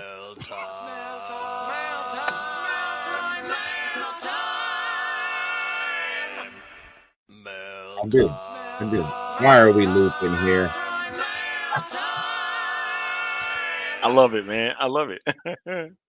Yes, and just so everyone knows, that is the Blues Clues meal time. Yes, it is. All right, our first question comes from my boy Hit, as always. He's got 4 of them for us today. I know y'all want the spring league to work out, but in your honest opinion, do you really think it's going to last? It can. It really can. It can. There's a lot of potential for this spring football league, Yep. especially merging together. Hmm. Because, like we were saying earlier, you look at it from a perspective of if we do it the right way this time, we won't have to worry about starting over again. You're going to have to put this at the beginning of the show, sir. I think so. I think we're gonna have to switch it up and do the You got mail to time. get this at the beginning of the show. Yeah, Okay. yeah. I think it'll be a lot easier to But I start. think I think it would be good to I think it really can last, man. I know I've had conversations behind it before. It's like, man, I just don't know because they don't know what they're doing and things like that. But I'm like, then again, I'm sitting back and I'm like, This may they're be gonna a have good. some. They're gonna have some venues to play in. So yeah, this could work. And especially if you put in it where one league is going against the other in the same league. Mm-hmm. That makes it even more entertaining. Like, there's a lot of positives that's coming with this merge. A lot of positive, guys. So we can't look at it as all negative. Just because they're putting teams on hold doesn't mean those teams won't be back. Doesn't mean that this whole entire league is just deflated before it even gets to really blow up. You know Okay. what I mean? Yeah. So we like I keep saying, we just have to sit back, support what we're getting. Now, if they put out a product now and it's just total garbage, then I don't expect anybody to support it. But I don't think that's what's going to happen. I think they're going to do it the right way to the best of their ability. And I think we're going to actually get a decent spring football league. And I think we're actually going to get a decent future for the spring football league. And you can have a great game too. If they put out a football game for the spring league, oh my gosh. Then you know they're going to the next level. When they're able to put out a video game for not for the spring football league, then you know the future is bright. Because right now, the problem with spring football is it's like college basketball. Players can come in and then they're one and done and move on or get cut. So that's the another thing. Are we going to get players that stick around? You know what I mean? Video game would be perfect because I know they would love to see themselves while they're in the league instead of Mhm. having to create themselves and say, "Hey, I'm playing in the NFL." Exactly. I think that So would mean a lot more than just being a one and done type of guy. So that means if they're saying, "Hey, we're putting out a video game. We would love for you guys to stick around," but that means you got to pay them more too. mhm, definitely. So to answer your question here, yes, we both Yes. think that it can be successful. It's Hmm. just a matter of how they go about it And and what the what the game looks like. future has. Yeah. Exactly. And what the actual on-field game looks like. What we're going to be seeing and what the product is being given to us from the field itself. So Hmm. it's just a waiting game. But and to answer your question, yes, I do think it can last. All right, question 2. Should the award system for football or mainly the NFL have a makeover? As y'all been talking about certain positions getting more or less stats. Yeah, bring out the quarterback award and make the MVP award for any skilled positional player. So that means quarterback, wide receiver, running back, defensive end, cornerback. Tight end, doesn't matter. Any offensive or defensive skilled player should have an opportunity to win the MVP. I definitely believe defensive players should really get at the most valuable player award too. I There definitely should believe that. be a offensive MVP and a defensive MVP. If you want to name it after a football player or so, I'm just giving an example. You name it Tom Brady Award for quarterback of the year, right? Or you name the Emmitt Smith Award for running back, wide receiver, the Jerry Rice Award, right? The Reggie Um, White Award for linemen. yeah. Or yeah, Charles Woodson Award for corners or something, you know, Mhm. something where all players can get an opportunity to be Be rewarded. Almost recognized. like college. It's almost like college, you know what I mean? And your most valuable player, um, that would be I would take it away from the writers and let the players vote it. Exactly. I've been saying this for so long. Let the players decide the MVP award.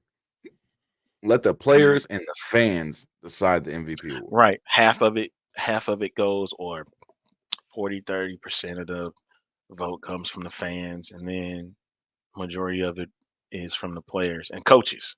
I want the Mhm. coaches to be involved in it too. So um, I think that would work better.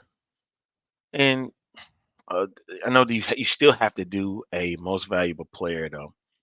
I know you said with the skilled players and stuff, a lot of times an MVP is going to be a quarterback because without him, it's going to look like they, without the quarterback, how does the running back get the ball? How do the receivers get the ball, right? That's how they get their numbers, right? That's how you get Tom Brady throwing 50 touchdowns in a season and Randy Moss breaking the touchdown record because of Tom Brady. That's how Aaron Mhm. Rodgers can throw for 40, 50 touchdowns in a season. And he's the one that's got to do it. You take that out of the picture. Who's going to give him the ball? No, you're right. You're absolutely right. My whole argument though, this whole time has been, especially when it comes to like the wide receiver and the quarterback. Quarterback can dump the wide receiver a ball 5 yards down the field. The wide receiver takes it 85 yards for a touchdown. That extra 85 yards after that 5 yard catch still goes to the quarterback as well, and it shouldn't. But how That's is he going to get it? air yards. Oh no! In the So you trying air, to make another in stat? the air, but that's not just making another stat. That's making a quarterback stat. My You said quarterback air has yards to yak thrown is what you're doing. yeah, air yards to yak because how many yards after the catch is the quarterback getting? What is the quarterback doing with his feet now to gain those yards after the catch? The quarterback didn't catch the ball. So why should the quarterback get But that? the You know what I quarterback mean? threw it. The quarterback has So to give throw it him to get to to so get to give that point him though. so give the quarterback his air yard stat. Through the air, he dropped a 30-yard dime. Through the air, he threw for 7 yards, but Debo Samuel took it another 30 yards. That 30 yards should be Debo Samuel's, but So that five basically, yard, 7 yard pass should go you're removing yards yards after the after catch from the catch quarterback from the quarterback is what you're doing. and adding air yards only.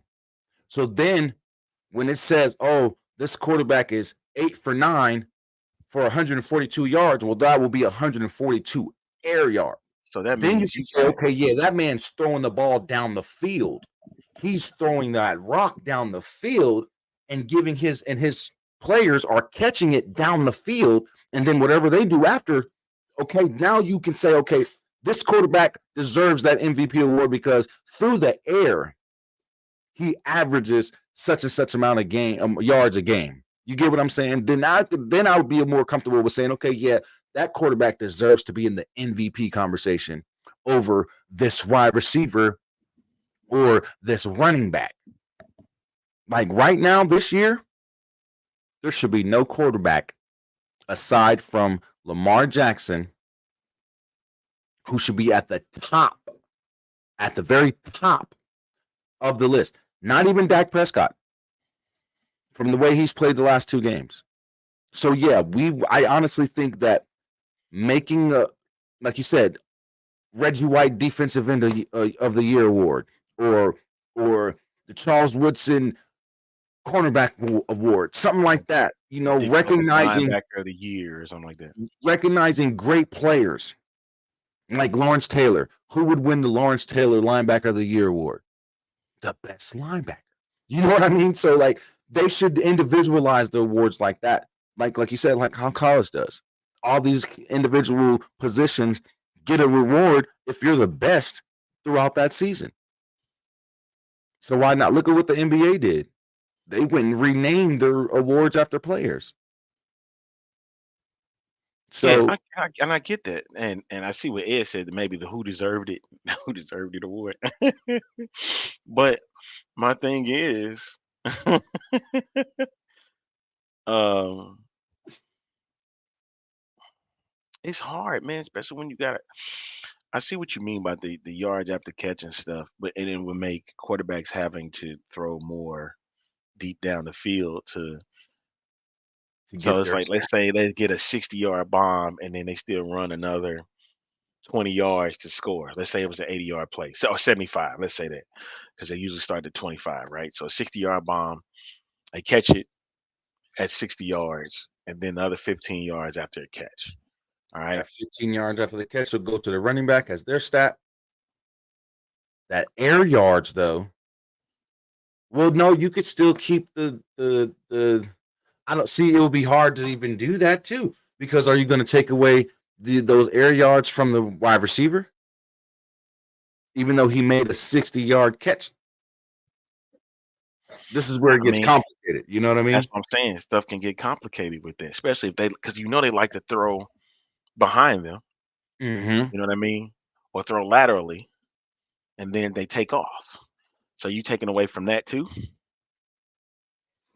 That's where I'm conflicted because it's like, okay, we could take away the yards of the catch stat from quarterbacks and just give them air yard stats, but we take away the air yard stat from the wide receiver and just give them the yak.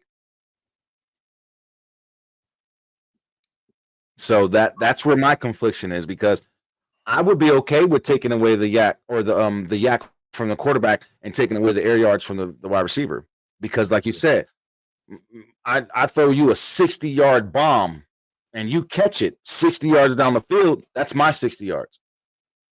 You take it the rest of the way to a touchdown. That's your yards. That's what you did. So that way you taking away yards from them. I see. You're What taking away yards from both. that would be. Yeesh. That's But why they it got would it the way that they really got it. show. But it would really show what these players are actually doing. Because if I'm a quarterback, you're my wide receiver, and I throw the ball to you 8 yards down the field, but you take it another 90 yards, and now we're down at the 2, that should be your 90 yards. You see what I'm saying? And I should get that 8 yards air pass. Like I threw the ball, it traveled 8 yards in the air before my receiver caught it and ran down the field and made something happen. You get what I'm saying? So that's why Yeah, I've I always do. been. And I'm a stat guy. I love stats, and the thing I'm getting at is, these days, what is a catch, what is not a catch, and where you are on the field compared to that. And you got to be So pretty what if they prolific. don't get any yak, Uncle Daddy Ed? So what? But that's where I'm saying I'm conflicted because if they don't have a yards after the catch, what stat do they get? So I get that. It would be hard to take away the air yards and it would be hard to take the air yards away from the wide receiver and keep them having the yak stats.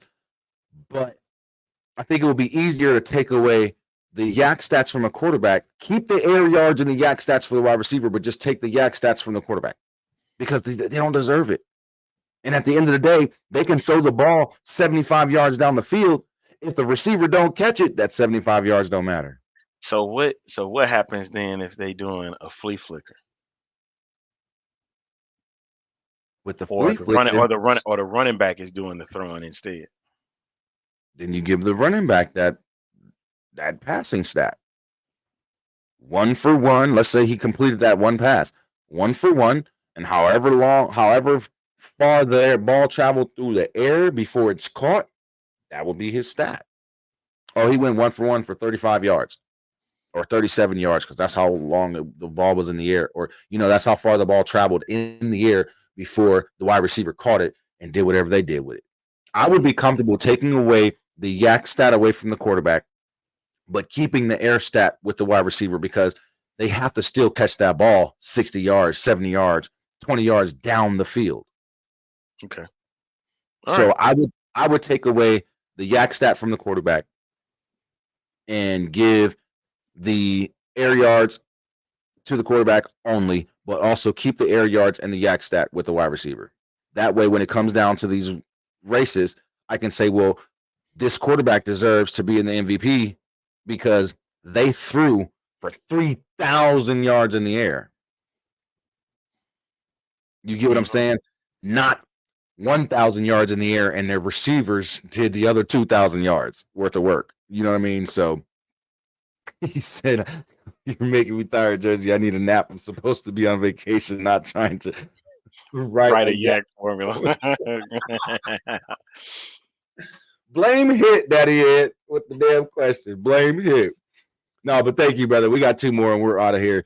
Um, it says, since we know as of right now, this new spring league don't care about how their fans feel, so to speak. How do you think they will draw in more people? Marketing. That's it.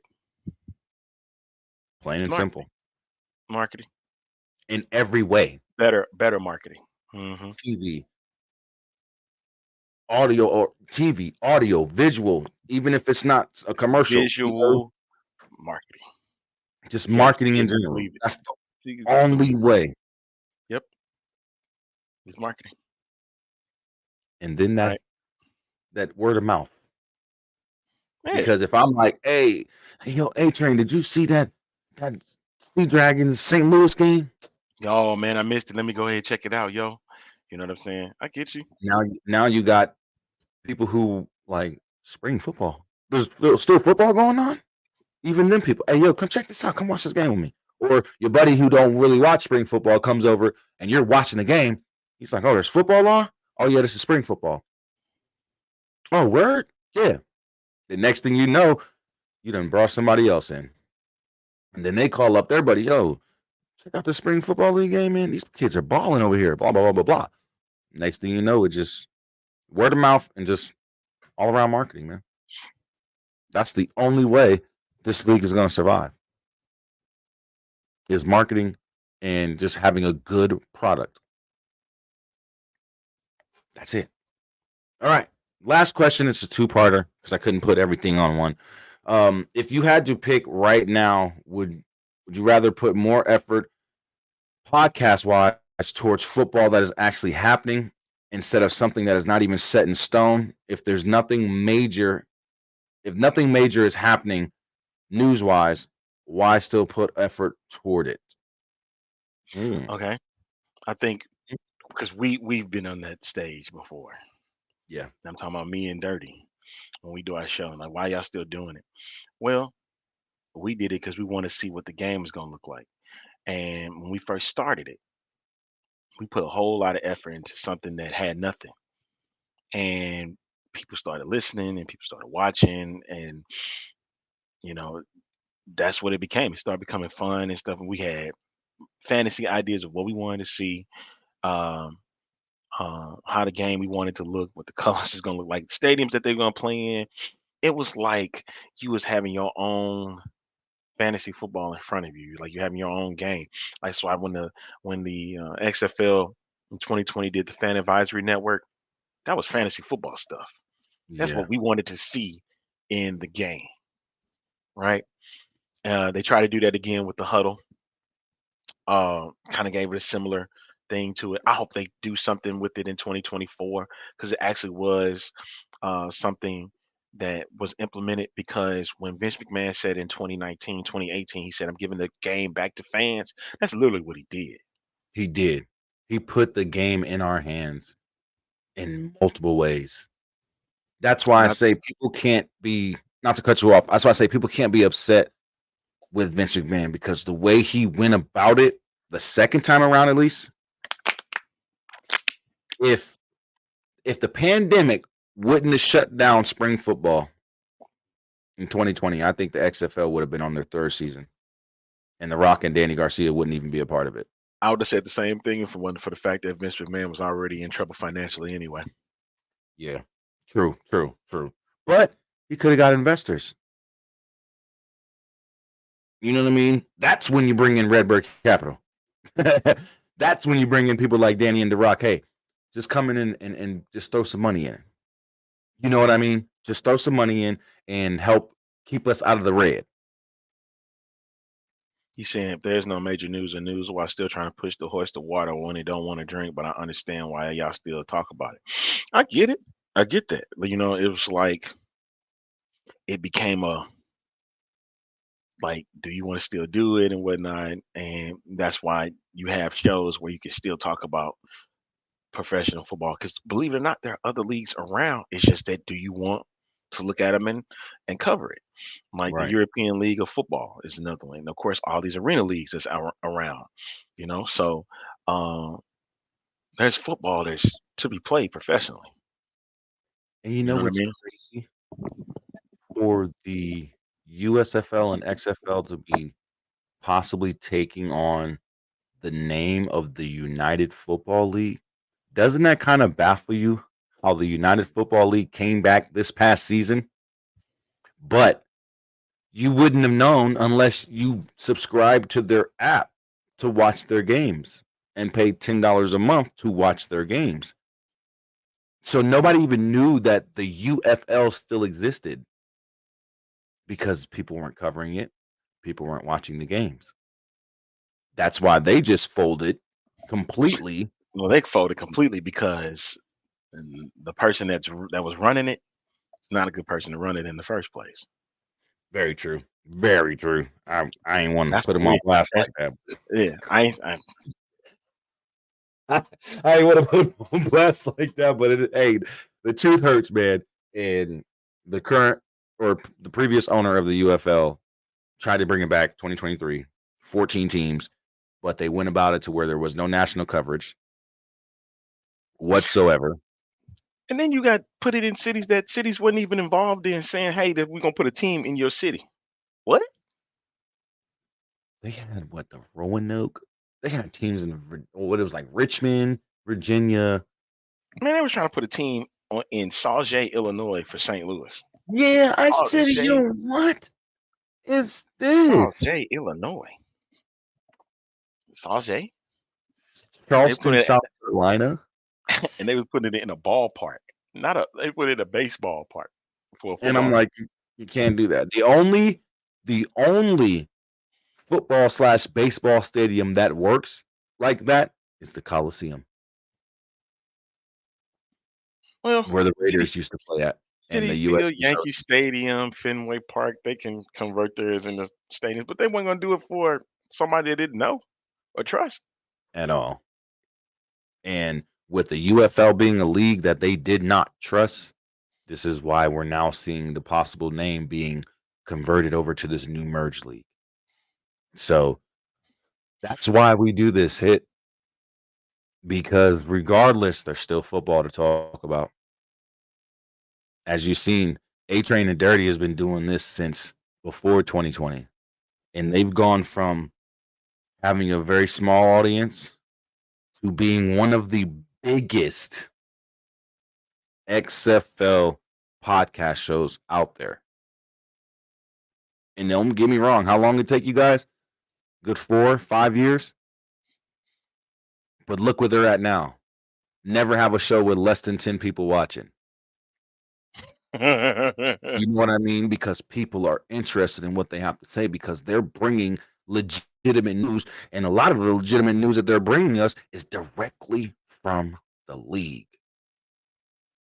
So that's why we still do this, because there's still football news regardless.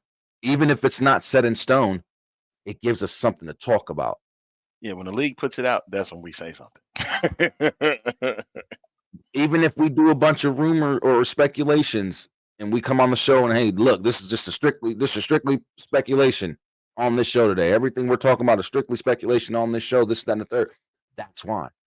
That's why we still cover these. That's why we still come on our podcast shows and still talk about the spring football league when the NFL ain't going on. That's why I still do the NFL. I still do this show on Saturdays, even when the NFL season is not on. Why? Because Because talk there's about the still draft, football. man. Exactly. There's still football to talk about. And now with us having the spring leagues in the spring, we can cover that. Because there's former NFL players in these spring leagues. There's former NFL players in these indoor leagues. There's former college players who went undrafted and never made it onto an NFL team, but went to the AFL or the indoor football league or the Canadian football league and made a name for themselves. So, regardless, there's still football to talk about, whether it's set in stone or not. There's still football to talk about, and this is why we literally sit here and talk about this every week, because it doesn't have to be set in stone for us. It's just something for us to talk about with our viewers and something for us to speculate about. Because then when we start putting our speculation in, sometimes, hell, you hear dirty all the damn time. I was right. I was right. So it's just things like that that just keeps us as podcasters and hosts intrigued on doing it, even if there isn't no, right away news or breaking news and things like that. It's still something to cover. Would you agree with that, Adrian? Yep. Hmm. So that's just how it is, man. You get a lot. There's a lot of people out there, who still talk about musicians who are no longer here, but they get viewers and they get people who reminisce with them, and they're like, "Yeah, I remember this. Oh, I remember I went to a concert to watch Michael Jackson when he was this age, and then I went and seen him again when he was this age." Like, there's really shows out there where they just talk about stuff that's not relevant right this moment in time, or right at this moment in time. You know what I mean? So it's just a matter of having a love for the game of football, for one, which I have a love for the game of football. So I'm going to talk about it any chance I get. You know what I mean? Because I love the game of football over all other sports. And I'm a huge sports fanatic. But football is where I have the most knowledge. Football is where I have the most interest. So I'm going to talk about it regardless. Yep. But Man, thank you so much, dude. I didn't expect it to go 3 hours, I didn't either. I was expecting like an hour and a half at the most. But a that, lot of people chimed in, so yeah, that merge conversation took it to a whole nother level. And like you said, a lot of people chimed in, and it was a great show, man. Thank you all. Thank you all for showing up today. We got a lot of likes, a lot of love for both YouTube and for Facebook. And even with Gabe not being here, A-Train, I want to thank you for jumping on today and showing me a lot of love, reaching out to me and wanting to come on for sure. That's huge, because I wasn't expecting this show to go this way today. I'm not even gonna lie to you. I was not expecting the show to go this way today. I was expecting to be off of here about an hour and a half in, maybe 2 hours at the most. So I want to thank you as well. And to everybody watching, you already know you can send your fan mail questions over to the Gridiron Podcast at gmail.com. Make sure it's the with an A, the Gridiron Podcast at Gmail. And you can send your questions in. And as you see, I do it every week. I ask and answer the questions right here live on the show. Gabe was not here today. Like I said, he has to work. He may not be here the next 2 weeks either. So just be prepared for that. But you guys go and follow him. Make sure you check him out on all his social media platforms. And if you'd like to send over any fan mail questions to Gridiron Nation Podcast, send it right there to Gridiron Nation Podcast at gmail.com. And like I said, man, thank you all for making this show spectacular today and keeping me on my toes. Daddy Ed, I love you, man. You make it fun for me when I talk about certain topics, because I know when you chime in, I got something to rant about. The hey, best in the brother, world happy New Year to you too, man. yes, sir. Happy New Year, man. And speaking of New Year, the Gridiron has some new things coming for the new year. So you guys be ready for that. I'm talking a new intro song done specifically by Double G, OG, Gabriel Garcia. It's gonna be lit, man. I'm excited. We got some things in the works for the show. Like I said, we're supposed to be we're looking to bring on a call-in number so that you guys can literally call in and chop it up with us on the air live, and we're gonna use that beautiful rotary phone right there. That's gonna be amazing, dude. We're talking real rotary. It works, y'all. Like, you Oh gotta my actually gosh. Yeah. So it's gonna be fun, man. We're bringing in more stuff to make the show a lot more interactive for you guys. Javier, happy New Year to you. Ed. Happy New Year, David. Happy New Year, Daddy Ed. Happy New Year, B, Sandy, Elizabeth, everybody who tuned in, Vance. I mean, John. Do I? Oh, I'm going through all the names. The hell with it. DJP, Will Freeman. Happy New Year's to all of you guys. Dave Burnett, Odin. I mean, there's so many Dirt, people that showed up dirty today. Happy New Year, man. So Dirty, Happy New Year. Flame, Happy New Year. Min Quan Dang, Happy New Year. New chatter. Carlos, happy birthday and Happy New Year, my brother. John, thank you. You're always welcome to come in and debate with me. I love it when you guys do that, man. It's so fun. Just come in, let me rant. We can talk our crap. We can have fun, and that's just what it is. Dirty, you're never right. You just speculate wrong or speculate right sometimes. It's not that you were right and like you knew. Just saying. Robert, thank you for being here today, man. Champ, thank you, brother. And everyone else that showed up. If I missed you, please know that it wasn't on purpose. Thank you to my beautiful wife for watching and supporting me as she always does, the lovely Nini. And to everyone that shows up every single week. I love you guys, man. I love you guys. And I thank you for supporting the Gridiron Podcast Show. I thank you for supporting the X Fan Show. I thank you for supporting the X Fan Legion of shows and just keeping us going because you guys do, and you have no idea how much it means to us. So, again, Happy New Year to everyone. Happy 2024 to everyone. This year's going to be bright, guys. We got a lot of things coming for the X Fan Show, the Gridiron Podcast, Gridiron Nation, XFL Insider. I mean, there's so many shows that you guys got to be prepared for this season, man, and this year in 2024. So happy New Year's, everyone. Until next week, I am Jerzey Tha King. Special guest, the one and only, the man, the myth, the legend, A-Train. From the A-Train Show, the X-Fan Show, the B-Hawk Live Show. Well, there's too many shows. He's even got a Slam Ball show, guys. So go check out the Slam Ball show. I can't wait till that show comes back because we got a lot of talk. The Mob, champions next year. The Mob's going to be champions again next year. So just be prepared for that in Slam Ball, y'all. all right, y'all. Just remember, dirty is always right. What? I will do no such thing. Because What? A-Train has called you out a lot of times and proven you wrong, sir. I've been there for him. Thank you. Thank you so much.